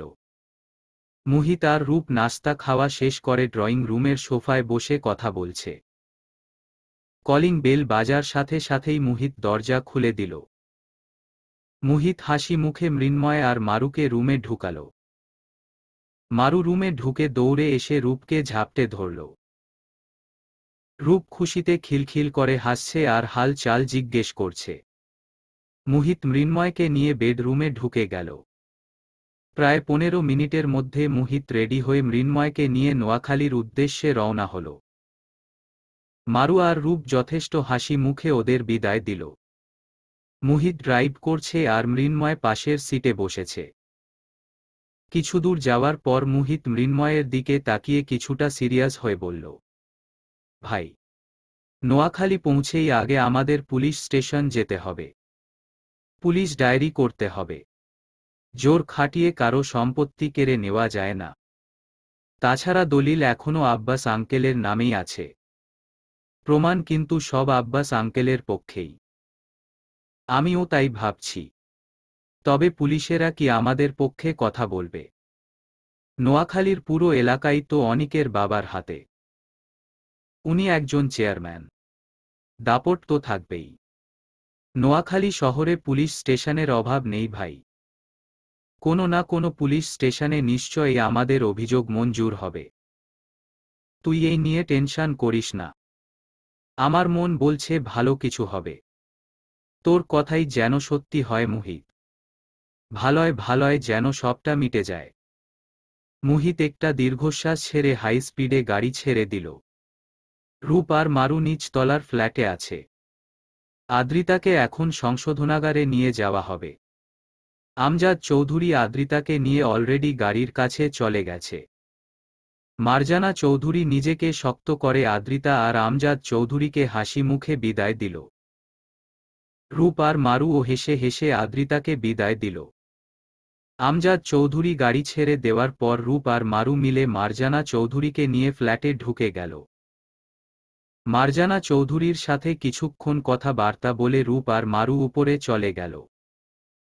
রুম গুছিয়ে রান্না করতে হবে। রূপ কিচেনে ঢুকে হাঁড়ি পাতিল ঘষছে আর পিছনে দাঁড়িয়ে থাকা মারুকে উদ্দেশ্য করে বলছে, মারু তোকে তো একটা গুড নিউজ দেওয়ার ছিল। মারু বেশ এক্সাইটেড হয়ে বলল। কি নিউজ রে? আরে শুধু নিউজ না গাধি, বল গুড নিউজ। আরে হ্যাঁ, ওই একই হলো, গুড নিউজ। জলদি বল এবার। রূপ গলাটা ঝাঁকিয়ে মারুর দিকে তাকিয়ে মিটিমিটি হেসে বলল, 1 সপ্তাহ পর আমরা হানিমুনে যাচ্ছি। মারু মুখটা ফুলিয়ে বলল, তো তোরা যাবি? এখানে আমার জন্য গুড নিউজ কি? আরে উল্লুক, সাথে তুই আর মৃন্ময় ভাইও যাবি। মুহিত সব প্ল্যান করে রেখেছে। মারু খুশিতে গদগদ হয়ে চোখ দুটো বড় বড় করে বলল, সত্যি বলছিস রূপ? হ্যাঁ বাবা, সত্যিই বলছি। মারু রূপকে ঝাপটে ধরে খুশিতে হেসেই চলছে। হঠাৎ কি মনে করে মারু চুপ হয়ে গেল। মুখটা কালো করে রূপকে ছেড়ে রূপের পাশে দাঁড়িয়ে বলল, আমার ওই বাড়ির জন্য টেনশন হচ্ছে রূপ। আম্মু আব্বু কি অবস্থায় আছে আল্লাহই জানে। ছোট আপুর শ্বশুর বাড়িতে হয়তো অনেক হেনস্থা হয়ে থাকতে হচ্ছে। মৃন্ময় আর মুহিত আদৌ কিছু করতে পারবে কিনা তাও অস্পষ্ট। ভালো লাগছে না কিছু। মারু এবার কেঁদেই দিল। রূপ হাতটা ভালো করে ওয়াশ করে মারুকে টাইট করে জড়িয়ে ধরে বলল, সব ভালো হবে মারু, তুই অযথা টেনশন করে নিজের শরীর খারাপ করিস না। মুহিতের প্রতি বিশ্বাস আছে আমার। নিশ্চয়ই কোনো একটা পথ বের করবেই মুহিত। আর সাথে তো মৃন্ময় ভাইও আছে। ওরা দুজন ঠিক সব ম্যানেজ করে নেবে। মারু কেঁদে কেঁদে কিছু বলবে এমন সময় শো শো বেগে বাতাসের সাথে নাকে পোড়া জাতীয় কিছু একটার বিদঘুটে গন্ধ পেল রূপ আর মারু। চারিদিক থেকে চিৎকার চেঁচামেচির আওয়াজ আসছে। মনে হচ্ছে পুরো এলাকার মানুষ একজোট হয়ে চিৎকার চেঁচামেচি করছে। পুরো এলাকা কালো ধোঁয়ায় ছেয়ে যাচ্ছে। ক্ষণে ক্ষণে আগুনের ফুলকি উপরের দিকে উঠছে। কিচেন রুমের জানালা দিয়ে রূপ আর মারু সবটা প্রত্যক্ষণ করছে। চোখে মুখে আতঙ্ক নিয়ে রূপ আর মারু দুজন দুজনকে ছেড়ে যেই না কিচেন রুম থেকে বের হয়ে সদর দরজার কাছে যাবে অমনি মার্জানা চৌধুরী ফ্ল্যাটের কলিং বেল চাপছে আর জোরে চেঁচিয়ে বলছে, রূপ মারু তাড়াতাড়ি রুম থেকে বের হও, আমাদের পাশের বাড়িতে আগুন লেগেছে। দুটো বাড়ি অলরেডি পুড়ে গেছে। খুব খারাপ অবস্থা। আমাদের তাড়াতাড়ি ফ্ল্যাট থেকে বের হতে হবে। ধোঁয়ার বাজে গন্ধে রূপের শ্বাস বেড়ে গেল। কিছুতেই সে নিঃশ্বাস নিতে পারছে না। পুরো রুমটা কালো ধোঁয়ায় ছেয়ে গেছে। মারুনাকে শাড়ির আঁচল চেপে রূপকে এক হাতে শক্ত করে ধরে ফ্ল্যাটের দরজা খুলে বের হল। মার্জানা চৌধুরী রূপকে অন্য হাতে ধরে দৌড়ে সিঁড়ি বেয়ে বাড়ি থেকে বের হয়ে মেইন রাস্তায় চলে এলো। রাস্তায় হাজার হাজার মানুষের ভিড়। পুরো এলাকার মানুষ এক হয়ে গেছে। কিছুক্ষণ পর পর ফায়ার সার্ভিস আসছে। রূপদের পাশের দুটো বাড়ি জলে পুড়ে খাক হয়ে যাচ্ছে। অনেক বড় বড় আগুনের ফুলকি বের হচ্ছে। কখন রূপদের ফ্ল্যাটে আগুন চলে আসে বলা যায় না। ফায়ার সার্ভিসের লোকেরা হিমশিম খেয়ে যাচ্ছে। কিছুতেই যেন আগুনকে দমাতে পারছে না। পুরো এলাকায় কান্নাকাটি, হায় হুতাশের রোল পড়ে গেছে। কালো ধোঁয়ার তাণ্ডব বেড়েই চলছে। চোখের সামনে রূপ এসব সহ্য করতে পারছে না। মাথা ঘুরাচ্ছে ওর। মারু রূপকে টাইট করে হাতের বন্ধনীতে পেঁচিয়ে রেখে মার্জানা চৌধুরীকে উদ্দেশ্য করে বলল, আন্টি আগুন লাগলো কিভাবে? লোকজন বলছে গ্যাস সিলিন্ডার থেকে। আগে থেকেই নাকি সিলিন্ডারের লাইন লিক ছিল। ওই বাড়ির ভাবি না দেখেই গ্যাস অন করে দেয় আর তখনই নাকি ওই অনর্থ ঘটে। উনার বাড়ির সাথে সাথে পাশের বাড়িতেও আগুন ধরে যায়। ইসস, ওই বাড়ির আন্টি বেঁচে আছে তো? বেঁচে থাকার কথা না। শুনলাম ভাবির হাজবেন্ডও পুড়ে গেছে। তবে বাচ্চাদের সেইফ রেখে গেছে। বাচ্চা দুটোকে কোনো রকমে বাড়ির বাইরে পাঠিয়ে ভাবিকে বাঁচাতে গিয়ে নিজেই শেষ হয়ে গেছে। আই থিঙ্ক ভাই ভাবি দুজনই আর নেই। পাশের বাড়ির ক্ষয় ক্ষতির খবর জানি না। হয়তো ওরা আগুন লাগার আগেই বের হয়ে গেছে। রূপের মাথায় মার্জানা চৌধুরীর কথাগুলো ঘুরছে। কোনো একটা অতিপূর্ব ঘটনার সাথে মার্জানা চৌধুরীর কথাগুলোর মিল খুঁজে পাচ্ছে। রূপ ওর ছোট বেলাকে মনে করছে। ওর বাবা মাও এভাবে আগুনে পুড়ে মরেছে। তাহলে কি রূপের বাবা মায়ের মৃত্যুটা ও গ্যাস সিলিন্ডার লিকের কারণে হয়েছে? সিলিন্ডার কি আগে থেকেই ভুলবশত কোনো কারণে লিক হয়ে গিয়েছিল, নাকি কেউ ইচ্ছে করে লিক করেছে? রূপের মাথায় এমন শত শত প্রশ্ন ঘুরছে, যার উত্তর রূপ খুঁজে বেড়াচ্ছে। রূপের মন বলছে ওর বাবা মায়ের সাথে কিছু একটা খারাপ হয়েছে। কাকতালীয় ঘটনার জন্য ওর বাবা মা মরেনি, মরেছে কারো ষড়যন্ত্রে। এসব ভাবতে ভাবতে রূপ আচমকা সেন্সলেস হয়ে গেল। মারুর কাঁধে মাথা ঠেকিয়ে রূপ চোখ জোর বুজে ফেলল। প্রায় 2 ঘন্টা পর রূপ চোখ খুলে তাকাল। পিটপিট চোখে রূপ নিজেকে বেডরুমে আবিষ্কার করল। পাশেই মার্জানা চৌধুরী বসে আছে, তবে মারুকে কোথাও দেখা যাচ্ছে না। রূপকে চোখ খুলতে দেখে মার্জানা চৌধুরী রূপের দিকে ঝুঁকে বেশ উদ্বিগ্ন হয়ে বলল, এখন কেমন আছো মা? রূপ শোয়া থেকে উঠে আশেপাশে তাকিয়ে কাপা কাপা কণ্ঠে মার্জানা চৌধুরীকে উদ্দেশ্য করে বলল, আন্টি আগুন কি নিবেছে? হুম মা, মাত্রই নিভল। তুমি তো সেন্সলেস হয়ে গিয়েছিলে। আল্লাহর রহমতে আমাদের ফ্ল্যাটে কিছুই হয়নি। মারু তোমাকে 2 ঘন্টা যাবৎ কাঁধের উপর রেখেছে। আগুন নিভার পর তোমাকে নিয়ে আমরা রুমে ঢুকে বেডের উপর শুইয়ে পানি ছিটা দিয়ে হুঁশ ফিরালাম। মারু এখন কিচেনে আছে। রূপ শুকনো ঢোক গিলে বলল, ওরা সবাই কি মারা গেছে? মার্জানা চৌধুরী একটা দীর্ঘশ্বাস ছেড়ে বলল, ভাই ভাবি আর নেই, তবে উনাদের বাচ্চারা সেইফ আছে। বাবা, বাচ্চারা এখন কোথায়? ওদের নানুর বাড়িতে।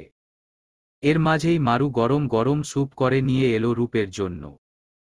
মারু রূপের পাশে বসে রূপের মাথায় হাত বুলিয়ে বলল, আমি জানি তুই কি ভাবছিস, কি নিয়ে এত ভয় পাচ্ছিস। আসলে এই ঘটনাটার মাধ্যমে তুই তোর অতীতকে খুঁজছিস। ভাবছিস তোর অতীতটা ও কি কাকাতালীয় ছিল নাকি ঘটিত। মারু কিছুটা থেমে বলল, আমি বলছি কি, এসব নিয়ে আপাতত না ভেবে নিজেকে একটু শান্ত কর। মুহিত এলে না হয় এই বিষয়ে কথা বলিস। তোর যদি কাউকে সন্দেহ হয় অবশ্যই মুহিতকে বলবি। মুহিত মাথা উঁচু করে তোর পক্ষে দাঁড়াবে। রূপের গা বেয়ে ঘাম ঝরছে। এক প্রকার কাপা কাপি করছে সে। চোখ দিয়েও পানি পড়ছে। মুখ ফুটে কিছু বলতে পারছে না সে। ওর বাবা মাকে দারুণভাবে মিস করছে। এর মাঝেই রূপের ফোন বেজে উঠল। মারু বসা থেকে উঠে কাবার্ডের উপর থেকে ফোনটা হাতে নিয়ে দৌড়ে রূপের কাছে এসে বলল, রূপ, তোর মামু কল করেছে। রূপ কাপা কাপা হাতে ফোনটা হাতে নিয়ে শান্ত কণ্ঠে ফোনটা রিসিভ করে বলল, হ্যাঁ হ্যাঁ হ্যালো। ওই পাশ থেকে রূপের মামু বেশ ব্যস্ত কণ্ঠে বলল, কেমন আছো রূপ? ভালো আছি মামু। তুমি? খুব ভালো আছি। তোমাকে একটা গুড নিউজ দেওয়ার ছিল। কি গুড নিউজ মামু? আমি দেশে ফিরছি। ভাবছি তোমার ফ্ল্যাটেই উঠব। তোমার ফ্ল্যাটের অ্যাড্রেসটা আমাকে হোয়াটসঅ্যাপ করে দিও। মুহূর্তেই রূপের মুখে হাসি ফুটে উঠল। রূপ হাসি মুখে ওর মামুকে উদ্দেশ্য করে বলল, ওকে মামু, অ্যাড্রেস পাঠিয়ে দিব। তাড়াতাড়ি চলে এসো মামু। তোমার সাথে আমার অনেক কথা জমে আছে। এবার কিন্তু আমার একটা মামি চাই। হুম, আমিও তাই ভাবছি। একটা বউ হলে মন্দ হয় না। তবে মামি খোঁজা শুরু করি। হুম করো। ওকে খুঁজব। আগে বলো তুমি কবে আসবে? কাল বা পরশু। ওকে, তাহলে রাখছি। রাখো।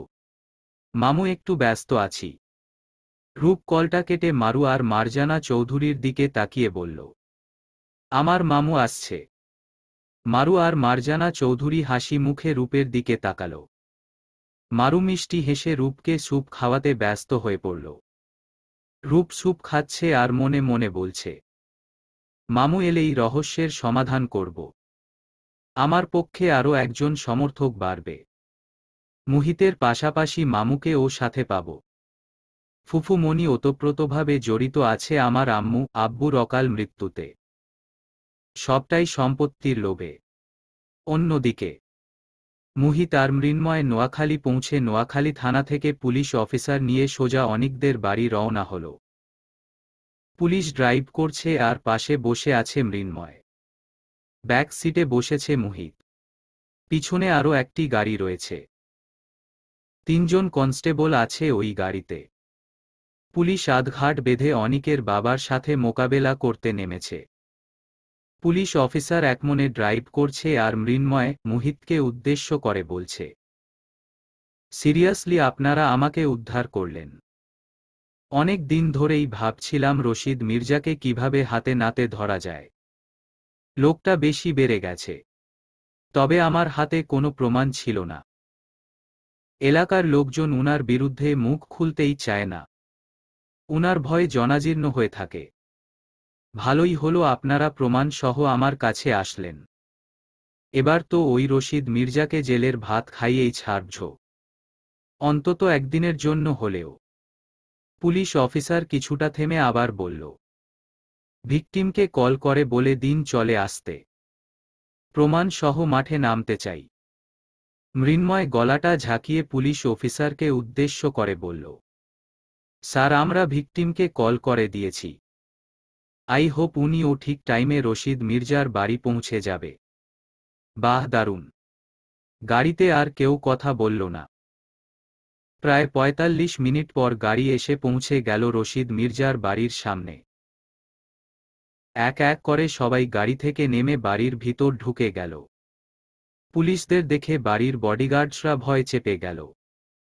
মুহিত, মৃন্ময়, ইন্সপেক্টর 3 জনই দ্রুত পায়ে হেঁটে রশিদ মির্জার ড্রয়িং রুমে চলে এলো। খুব মনোযোগ দিয়ে খবরের কাগজ পড়ছে রশিদ মির্জা।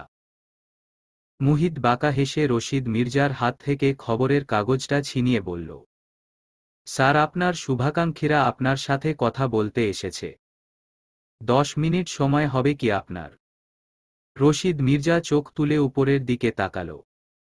মুহিতের বাঁকা হাসি দেখে রশিদ মির্জার রাগী দৃষ্টি তোড় তোড় করে বাড়তে শুরু করল। উনি পারছে না এখনই মুহিতকে ভৎস করে দিতে। মুহিতের প্রতি অঢেল ক্ষোভের প্রমাণ উনার খরতর দৃষ্টি। মুহিত চোখ দিয়ে ইশারা করে রশিদ মির্জাকে পাশে তাকাতে বলল। রশিদ মির্জা চোখ ঘুরিয়ে পাশে তাকাল। পুলিশ অফিসার উনার পাশের সোফায় পায়ের উপর পা তুলে বসে আছে। মৃন্ময় অট্ট হাসি দিয়ে রশিদ মির্জার দিকে তাকিয়ে আছে। উনি অবাকের পর অবাক হচ্ছে। বিরোধী দলের এমন আচমকা আগমনের কারণ উনি বুঝতে পারছে না। তবে উনার দৃষ্টি এখনো ক্ষীণ। কিছুতেই শান্ত হচ্ছে না। এর মাঝেই আব্বাস আহমেদ হন্তদন্ত হয়ে ছুটে এলো রশিদ মির্জার ড্রয়িং রুমে। আব্বাস আহমেদকে দেখে রশিদ মির্জা বেশ বুঝতে পেরেছে ডাল মে কুচ কালা হে। মনে মনে উনি যাই ভাবছে তাই হচ্ছে। উনি ঠিক ধরেছে মুহিত চালাকি করে আব্বাস আহমেদের পাশাপাশি পুলিশকেও ডেকে এনেছে। উনি এবার ক্ষেপে বসা থেকে উঠে আব্বাস আহমেদকে উদ্দেশ্য করে চেঁচিয়ে বলল, আমার সাথে একা পেরে উঠছিস না তাই না? তাই সাথে করে 3 জন চেলা নিয়ে এসেছিস। কান খুলে শুনে রাখো আব্বাস, তোর চেলারা আমার কিছু করতে পারবে না। আব্বাস আহমেদ চোখ লাল করে রশিদ মির্জার দিকে তাকিয়ে বলল, সাবধানে কথা বলুন রশিদ ভাই। আইনের রক্ষক কখনো চেলা হতে পারে না। মেয়ের জামাইরা অতি সম্মানের হয়। ওদেরকেও চেলা বলা জায়েজ না। আপনি জোর করে আমার সম্পত্তি কেড়ে নিয়েছেন। তাই আপনার বিরুদ্ধে আমার মেয়ের জামাইরা থানায় এন্ট্রি করেছে। রশিদ মির্জা অট্ট হেসে পুলিশের দিকে তাকিয়ে বলল, আমার বিরুদ্ধে থানায় এন্ট্রি করেছে? দেখি পুলিশের কত ক্ষমতা। এই যে মিস্টার পুলিশ আসুন, আমার মুখোমুখি হন। পুলিশ অফিসার রশিদ মির্জার মুখোমুখি দাঁড়িয়ে খুব তেজি কণ্ঠে বলল, শুনুন মিস্টার রশিদ মির্জা, আপনি যদি আমাকে অন্য পুলিশ অফিসারদের সাথে গুলিয়ে ফেলেন তো এটাই আপনার জীবনের সবচেয়ে মস্ত বড় ভুল। আমি অ্যারেস্ট ওয়ারেন্ট নিয়ে এসেছি। আপনার বাপের উপরে বাপ আসলেও আমাকে ঠেকাতে পারবে না। আপনার বিরুদ্ধে আমার কাছে যথেষ্ট প্রমাণও আছে। যদি আপনি ভালয় ভালয় আব্বাস আহমেদের দলিল ফিরিয়ে দিন তো আমি আপনাকে নির্দ্বিধায় ছেড়ে দিব। আর যদি আপনি আমাদের হতাশ করেন তো এর ফল আপনাকে ভোগ করতে হবে। আমি আপনার সাথে কোনো প্রহসন করছি না, যা সত্যি তাই বলছি। আপনাকে যদি হাতে শিকল বেঁধে হুড়হুড়িয়ে থানায় টেনে নিয়ে যাই তবে বুঝতেই তো পারছেন সমাজে আপনার অবস্থানটা ঠিক কি হবে। তার উপর কিছুদিন পর ইলেকশন। ভোট তো একটা ও কপালে জুটবে না। গোহারা হারবেন। সো ভেবে বলুন কি করবেন। চয়েস এখন আপনার হাতে। রশিদ মির্জা বেশ চিন্তায় পড়ে গেল। অস্থির চোখে উনি পুলিশ অফিসারের দিকে তাকিয়ে আছে। মৃন্ময় আর মুহিত পুলিশ অফিসারের দুপাশে দাঁড়িয়ে রশিদ মির্জার দিকে তাকিয়ে দাঁত কেলিয়ে হাসছে। এই হাসির অর্থ হল প্রহসন। প্রহসন করে মুহিত আর মৃন্ময় হাসছে। রশিদ মির্জা সবার থেকে চোখ সরিয়ে নিচের দিকে তাকিয়ে মনে মনে বিড়বিড় করে বলল, পুলিশটা অবশ্য মন্দ বলেনি। সামনে সত্যিই ইলেকশন আসছে। ইলেকশনের আগে কোনো মন্দ কাজে জড়ানো যাবে না। সাধারণ মানুষকে খেপানোও যাবে না। নয়তো এবার চেয়ারম্যানের পদটা হারাতে হবে। আপোষে ভেজালটা মিটিয়ে নিলে মন্দ হয় না। ওই আব্বাসের 2 টাকার সম্পত্তির জন্য আমি আমার পদ হারাতে পারব না। আমি বরং এক্ষেত্রে হার মেনে নেই। আব্বাসের মেয়ের জামাইরাও হয়েছে খুব শেয়ানা। টেকনিক খাটিয়ে সাথে পুলিশ নিয়ে এসেছে। ওই দুটোকে তো আমি দেখেই ছাড়ব। ওদের জন্য আমার ছেলে এখনো হসপিটালে। ছেলেটা একটু সুস্থ হয়ে নিক, এরপর খেলা দেখাব। রশিদ মির্জা মনে মনে বিড়বিড় করে ড্রয়িং রুমের সবাইকে ক্রস করে সিঁড়ি বেয়ে উপরে উঠে গেল। উপস্থিত সবাই বেশ বুঝতে পেরেছে রশিদ মির্জা ইলেকশনের ভয় চেপে গেছে। প্রায় 10 মিনিট পর রশিদ মির্জা হাতে করে দলিল এনে আব্বাস আহমেদের হাতে ধরিয়ে দিয়ে বলল, এই নিন আপনার দলিল। থানায় গিয়ে আমার কমপ্লেইন উঠিয়ে নিন। আচমকা মৃন্ময় তেরে এসে বলল, মিস্টার রশিদ মির্জা, আপনি হয়তো ভুলে যাচ্ছেন আপনার কাছে দুটো বাড়ির দলিল আছে। মিনা আপুর বাড়ির দলিলটা ও আপনার জিম্মায়। সো ওই দলিলটা ও ফেরত দিন। রশিদ মির্জা রাগী কণ্ঠে বলল, মিনার হাজবেন্ড আমার থেকে অনেক অনেক টাকা নিয়েছে। টাকাগুলো আগে ফেরত দাও, এরপর দলিল পাবে। মৃন্ময় পকেটে হাত দিয়ে কিছু একটা বের করছে আর রশিদ মির্জাকে উদ্দেশ্য করে বলছে, হিসেব করে বলুন রাসেল ভাই, আপনার থেকে কত টাকা নিয়েছে? লাখ খানিক তো হবেই। মৃন্ময় প্যান্টের পকেট থেকে 1 লাখ টাকার একটা চেক বের করে রশিদ মির্জার হাতে ধরিয়ে দিয়ে বলল, এই নিন চেক, সিগনেচার করা আছে। এবার ওই বাড়ির দলিলটা ও ফেরত দিন।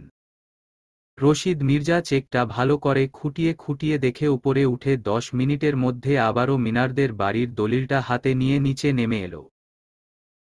দলিলটা মৃন্ময় ছিনিয়ে নিয়ে রশিদ মির্জার দিকে তাকিয়ে বলল, আপনার সাথে আমাদের সমস্ত লেনাদেনা শেষ। পুলিশ ডায়েরিও উঠিয়ে নেওয়া হবে। আশা করি ভবিষ্যতে এরূপ কাজ করতে 100 বার ভেবে চিনতে দেখবেন। রশিদ মির্জা কিছু বলছে না। হিংস্র দৃষ্টিতে মৃন্ময়ের দিকে তাকিয়ে আছে। মুহিত এগিয়ে গিয়ে রশিদ মির্জার মুখোমুখি দাঁড়িয়ে বলল, স্যার, এই পর্যন্ত আপনার সাথে এবং আপনার ছেলের সাথে যা যা হয়েছে তার জন্য সবার পক্ষ থেকে আমি আপনার কাছে ক্ষমা চেয়ে নিচ্ছি। মাফ করবেন আমাদের। আসলে আমি আর কোনো অশান্তি চাইছি না। অনেককে ওই দিন খুব মেরেছি। তার অবশ্য যথেষ্ট কারণ আছে। আমি অকারণে কারো গায়ে হাত তুলি না। কারণটা আপনি এখানে উপস্থিত বাকিরাও খুব ভালো করে জানে। আমার অতিরিক্ত মারধরের কারণে সে এখনো হসপিটালে আছে। একমাত্র ছেলেকে এভাবে কষ্ট পেতে দেখে আপনার যে খুব খারাপ লাগছে তা আমি ভালো করেই জানি। আসলে অনেক তার কর্ম অনুযায়ী ফল পেয়েছে। এতে আপনার কিংবা আমার কারেরই আপোষস করার কিছু নেই। মুহিত কিছুটা থেমে আবার বলল, আশা করছি হসপিটাল থেকে সুস্থ হয়ে ফেরার পর অনেক সম্পূর্ণ ভালো হয়ে যাবে। ওর মধ্যে কোনো প্রতিশোধ প্রবণতা থাকবে না। আপনি ওকে মানিয়ে নিবেন। আপনার উপর ভরসা রেখে আমরা এই বাড়ি থেকে বের হচ্ছি। এখনো সময় আছে স্যার। ছেলেকে ভালো শিক্ষা দিন। এতে আপনারই মঙ্গল। অযথা ছেলের জন্য জায়গায় জায়গায় হেনস্থা হতে হবে না। তবেই চেয়ারম্যান হিসেবে উপযুক্ত সম্মান পাবেন। গ্রামের লোকরাও আপনাকে মেনে চলবে। মুহি তার কথা না বাড়িয়ে বাড়ি থেকে বের হয়ে গাড়িতে উঠে পড়ল। পুলিশ অফিসার রশিদ মির্জার সাথে হ্যান্ডশেক করে মৃদু হেসে বলল, থ্যাংক ইউ স্যার। আমার সঙ্গ দেওয়ার জন্য, আমার কথা রাখার জন্য। আশা করি নিজেকে শুধরে নিবেন। পুলিশ অফিসার ও বাড়ি থেকে বের হয়ে গাড়িতে উঠে পড়ল। মৃন্ময় আর আব্বাস আহমেদ কিছুক্ষণ রশিদ মির্জার দিকে তাকিয়ে থেকে বাড়ি থেকে বের হয়ে গেল। রশিদ মির্জা বাঁকা হেসে সবার যাওয়ার পথে তাকিয়ে আছে। দেখেই মনে হচ্ছে উনার মাথায় কোনো শয়তানি বুদ্ধি খেলছে। আব্বাস আহমেদ অনেক রিকোয়েস্ট করে ও মুহিত আর মৃন্ময়কে উনার বাড়িতে নিতে পারল না। দুজনই কাজের বাহানা দিয়ে আব্বাস আহমেদের হাত থেকে ছাড়া পেয়েছে। কিছুদিন পর মারু আর রূপকে নিয়ে বেড়াতে আসার প্রতিশ্রুতি দিয়ে দুজন পুলিশ অফিসারের সাথে পুলিশ স্টেশন চলে এলো অভিযোগ তুলতে। আব্বাস আহমেদ খুব মুগ্ধ মৃন্ময় এবং মুহিতের কাজে। কেটে গেল আরও 3 ঘন্টা। দুপুর পেরিয়ে বিকেল ঘনিয়ে এলো। মুহিত আর মৃন্ময় পুলিশ স্টেশন থেকে বের হয়ে ঢাকা যাওয়ার উদ্দেশ্যে গাড়িতে উঠে পড়ল। দুজনই বেশ ক্লান্ত। খাওয়া দাওয়াও হয়নি। কিছুদূর যাওয়ার পর মুহিত একটা রেস্টুরেন্টের সামনে গাড়ি থামিয়ে মৃন্ময়কে নিয়ে রেস্টুরেন্ট থেকে খেয়ে দিয়ে বের হল। রেস্টুরেন্টের পাশেই একটা ছোটখাটো মেলা বসেছে। কয়েকটা রকমারি চুড়ির দোকান দেখা যাচ্ছে। এর মাঝে নীল রঙের চুড়িগুলো মুহিতের চোখে ভাসছে। মুহিত রূপকে কথা দিয়েছিল নীল চুড়ি নিয়ে বাড়ি ফিরবে। মৃদু হেসে মুহিত দৌড়ে চলে গেল চুড়ির স্টলে। মৃন্ময় ও মুহিতের পিছু পিছু ছুটল। নীল রঙের 3 ডজন চুড়ি কিনল মুহিত, সাথে একটা নীল রঙের নেইল পলিশ। মৃন্ময় ও মারুর জন্য লাল রঙের 3 ডজন চুড়ি নিল, সাথে নীল রঙের নেইল পলিশ। দুজনই কেনাকেটা করে আবারও গাড়িতে বসে পড়ল। মুহিত খুব স্পিডে গাড়ি ছেড়ে দিল। রূপকে দেখার জন্য মুহিতের মন ব্যাকুল হয়ে আছে। প্রায় 3 ঘন্টা পর গাড়ি এসে পৌঁছে গেল রূপদের বাড়ির ফ্ল্যাটের সামনে। গাড়ি থেকে নামার সাথে সাথে মুহিতের বুকটা ভয়ে ধক করে কেঁপে উঠল। রাস্তার চারপাশে হাজার হাজার মানুষের ভিড়। মুহিত আর মৃন্ময় ভালো করে এদিক সেদিকে তাকিয়ে দেখল ওদের পাশের দুটো ফ্ল্যাটই পুড়ে ছারখার হয়ে গেছে। বিভিন্ন জায়গা থেকে মানুষ এসে দেখছে। মুহিত এবার তাড়াহুড়ো করে নিজেদের ফ্ল্যাটের দিকে তাকাল। বড় একটা স্বস্তির শ্বাস ছেড়ে মুহিত ফ্ল্যাটের বিপরীত পাশে একটা ফুল দোকানে চলে গেল। ওইখান থেকে মুহিত এক গুচ্ছ গোলাপ ফুল হাতে নিয়ে বাড়ির ভিতর ঢুকে গেল। রূপ সত্যি সত্যি আজ নীল শাড়ি পরেছে। মুহিতের জন্য অধীর আগ্রহে বসে আছে। ঘড়িতে রাত 8টা বাজছে। ফ্ল্যাটের কলিং বেল বাজার সাথে সাথে রূপ দৌড়ে গিয়ে ফ্ল্যাটের দরজা খুলে দিল। মুহিতকে দেখে রূপ মৃদু হেসে মুহিতকে ঝাপটে ধরল। মৃন্ময় ড্রয়িং রুমের এদিক সেদিকে তাকিয়ে মারুকে খুঁজছে। রূপ মুহিতকে ছেড়ে মৃন্ময়ের দিকে তাকিয়ে বলল, ভাইয়া, মারু তো বিকেলের দিকে ওই বাড়ি চলে গেছে। ফুফুমণি আর্জেন্ট কল করেছে। বাড়িতে নাকি অনেক কাজ। দোলা আপুর শ্বশুর বাড়ি থেকে লোকজন এসেছে, তাই বাধ্য হয়ে মারুকে যেতে হলো। মৃন্ময় রাগ দেখিয়ে বলল, যাওয়ার সময় আমাকে কল করে গেলে কি হতো? তাহলে এত পেরেশান হয়ে আমাকে এখানে ছুটে আসতে হতো না। সব সময় আমার কাজ বাড়াবে। ইডিয়েট একটা। মৃন্ময় আর দাঁড়ালো না। রাগে গজগজ করতে করতে ফ্ল্যাট থেকে বের হয়ে গাড়ি নিয়ে ছুটল ওই বাড়ির উদ্দেশ্যে। রূপ আর মুহিত হাসতে হাসতে ক্লান্ত হয়ে উঠছে। মৃন্ময় খুব রেগে আছে। আজ মারুর খবর আছে। কপালে শনির দশা লেগে গেল। রূপ হাসতে হাসতে মুহিতের হাত থেকে গোলাপ ফুল ছিনিয়ে নিয়ে চোখ বন্ধ করে গোলাপের ঘ্রাণ শুকছে। মুহিত সদর দরজাটা ভালো করে লাগিয়ে রূপকে কোলে তুলে বেডরুমে চলে গেল। রূপকে বেডের উপর বসিয়ে দিয়ে মুহিত রূপের মুখোমুখি হাঁটু ভাঁজ করে ফ্লোরে বসে পড়ল। শপিং ব্যাগ থেকে নীল চুড়িগুলো বের করে মুহিত রূপের দুহাতে পরিয়ে দিল। চোখে ঘন করে কাজল পড়েছে রূপ। দেখতে খুব মায়াবী লাগছে। মুহিত এক ধ্যানে রূপের চোখের দিকে তাকিয়ে আছে। মুহিতের এমন ঘোর লাগা চাহনিতে রূপের কেমন যেন অস্বস্তি লাগছে। নিচের দিকে তাকিয়ে রূপ মুহিতকে উদ্দেশ্য করে বলল, মারুর পরিবারের কি হলো? ওইখানে সবকিছু ঠিকঠাক আছে তো? মুহিত রূপের হাত জোড়া টেনে নিয়ে হাতের উপরের পিঠে চুমো খেয়ে বলল, ওইখানে সব ঠিক আছে রূপ।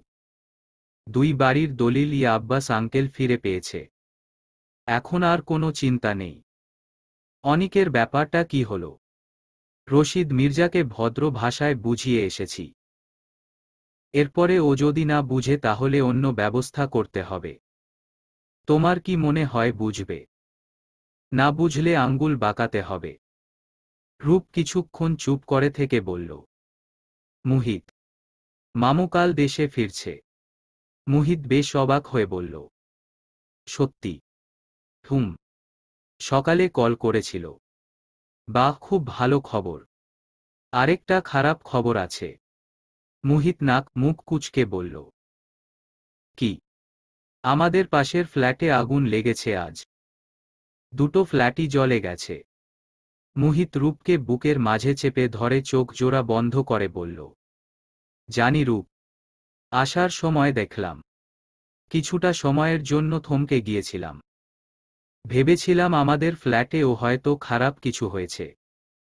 কিন্তু না, আল্লাহ বাঁচিয়ে দিয়েছে। আমার রূপকে ঠিক রেখেছে, সুস্থ রেখেছে। রূপ মুহিতকে টাইট করে জড়িয়ে ধরে বলল, মুহিত, আমি যদি বলি আমার আম্মু আব্বুর মৃত্যুতে কারো হাত ছিল তাহলে কি তুমি আমার কথা বিশ্বাস করবে? মুহিত রূপকে ছেড়ে রূপের চোখের দিকে তাকিয়ে বলল, হঠাৎ করেই তোমার এমন মনে হলো কেন রূপ? জানি না। তবে আমার মন বলছে আমার আম্মু আব্বু এমনি এমনি মরেনি। কেউ ছিল যে আমার আম্মু আব্বুকে ইচ্ছে করে পৃথিবী থেকে সরিয়েছে। তুমি কি কোনোভাবে আম্মুকে সন্দেহ করছো? ঠিক তাই। আমি ফুফু মণিকেই সন্দেহ করছি। সম্পত্তির লোভে ফুফু মণি এটা করতেই পারে। ভুল কিছু বলনি। ব্যাপারটা আসলেই ভেবে দেখতে হবে। ওই মহিলার দ্বারা সব সম্ভব। আমার মনে হচ্ছে গ্যাস সিলিন্ডারের লাইনটা কোনোভাবে আগে থেকে লিক করে দেওয়া হয়েছিল, যার কারণে আম্মু গ্যাস অন করার সাথে সাথে গ্যাস লাইনটা ব্লাস্ট হয়। আম্মুর সাথে সাথে আব্বু সহ পুরো বাড়ি জ্বলে যায়। তুমি চাইলে আমরা পুলিশ এন্ট্রি করতে পারি রূপ। কারণ মায়া আহমেদের বিরুদ্ধে যথেষ্ট প্রমাণও আছে। আমার আম্মুর সুইসাইড কেসে ও মায়া আহমেদের হাত আছে। এরপর তোমার সম্পত্তি হাতিয়ে নেওয়ার ব্যাপারটা, সব প্রমাণ কিন্তু আমাদের পক্ষে। হুম করব। আমি ফুফুর বিরুদ্ধে রুখে দাঁড়াব। তবে মামু দেশে ফিরে নিক। এরপর না হয় মামুকে নিয়ে সত্যির মুখোমুখি হব। মুহিত রূপের কপালে চুমো খেয়ে বলল, ওকে রূপ, তাই হবে। মুহিত আচমকা রূপকে ধাক্কা দিয়ে বিছানায় শুইয়ে দিল। মুহিত নিজে ও রূপের উপর শুয়ে পড়ল। রূপের গলায় মুখ ডুবিয়ে দিয়ে মুহিত রূপের কানে ফিসফিসিয়ে বলল, নীল শাড়িতে তোমাকে দারুণ লাগছে রূপ। আমি চোখ সরাতে পারছি না। বারবার ভুল করতে ইচ্ছে করছে। প্লিজ আমাকে বাধা দিও না। রূপ মৃদু হেসে মুহিতের পেছনের চুল আঁকড়ে ধরল। মুহিত রূপকে আবারও নিজের করতে ব্যস্ত হয়ে পড়ল। ঘড়িতে মধ্যরাত 2টা। রূপ মুহিতের বুকে গুটিসুটি মেরে শুয়ে আছে। মুহিত ও রূপকে বুকে নিয়ে ঘুমাচ্ছে। অনেকক্ষণ ধরেই মুহিতের ফোনটা ভাইব্রেশন মোডে বেজে চলছে। গভীর ঘুমের রেশে কেউ টের পাচ্ছে না। টানা 6 বারের কলে মুহিতের টনক নড়ল। পিটপিট চোখে মুহিত বালিশের তলা থেকে ফোনটা বের করল। ফোনের স্ক্রিনে তাকিয়ে মুহিত হাসি মুখে ফোনটা পিক করল। মুহিত হা করে কিছু বলার আগেই ওই পাশ থেকে কেউ একজন এক নিঃশ্বাসে অনর্গল কিছু বলে চলছে। মুহিত খুব মনোযোগ দিয়ে কথাগুলো শুনছে। প্রায় 5 মিনিট পর মুহিত মিনমিন করে বলল, ওকে, আমি এখনই আসছি। কথাটা বলে মুহিত ফোনটা কেটে দিল। ফোনটা ডেস্কের উপর রেখে মুহিত রূপকে খুব সাবধানে বুকের উপর থেকে উঠিয়ে বালিশে শুইয়ে দিল। রূপ একটু নড়েচড়ে আবারও ঘুম দিল। মুহিত বিছানা ছেড়ে উঠে ধীর পায়ে হেঁটে কাবার্ড থেকে শার্ট প্যান্ট নিয়ে ওয়াশরুমে ঢুকে গেল।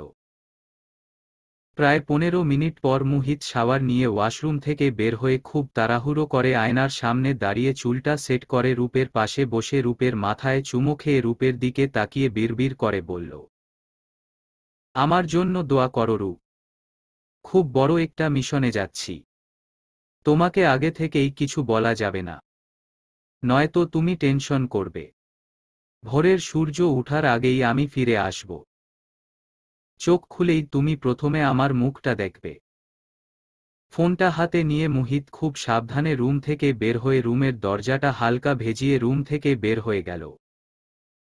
সদর দরজাটায় বাহির থেকে খিল দিয়ে মুহিত গেইটের চাবি নিয়ে গাড়ি ছাড়াই বাড়ি থেকে বের হয়ে গেল। শুনশান রাস্তায় মুহিত একা হেঁটে চলছে। মাঝে মাঝে দু একটা পথচারীর সাথে ও দেখা হচ্ছে।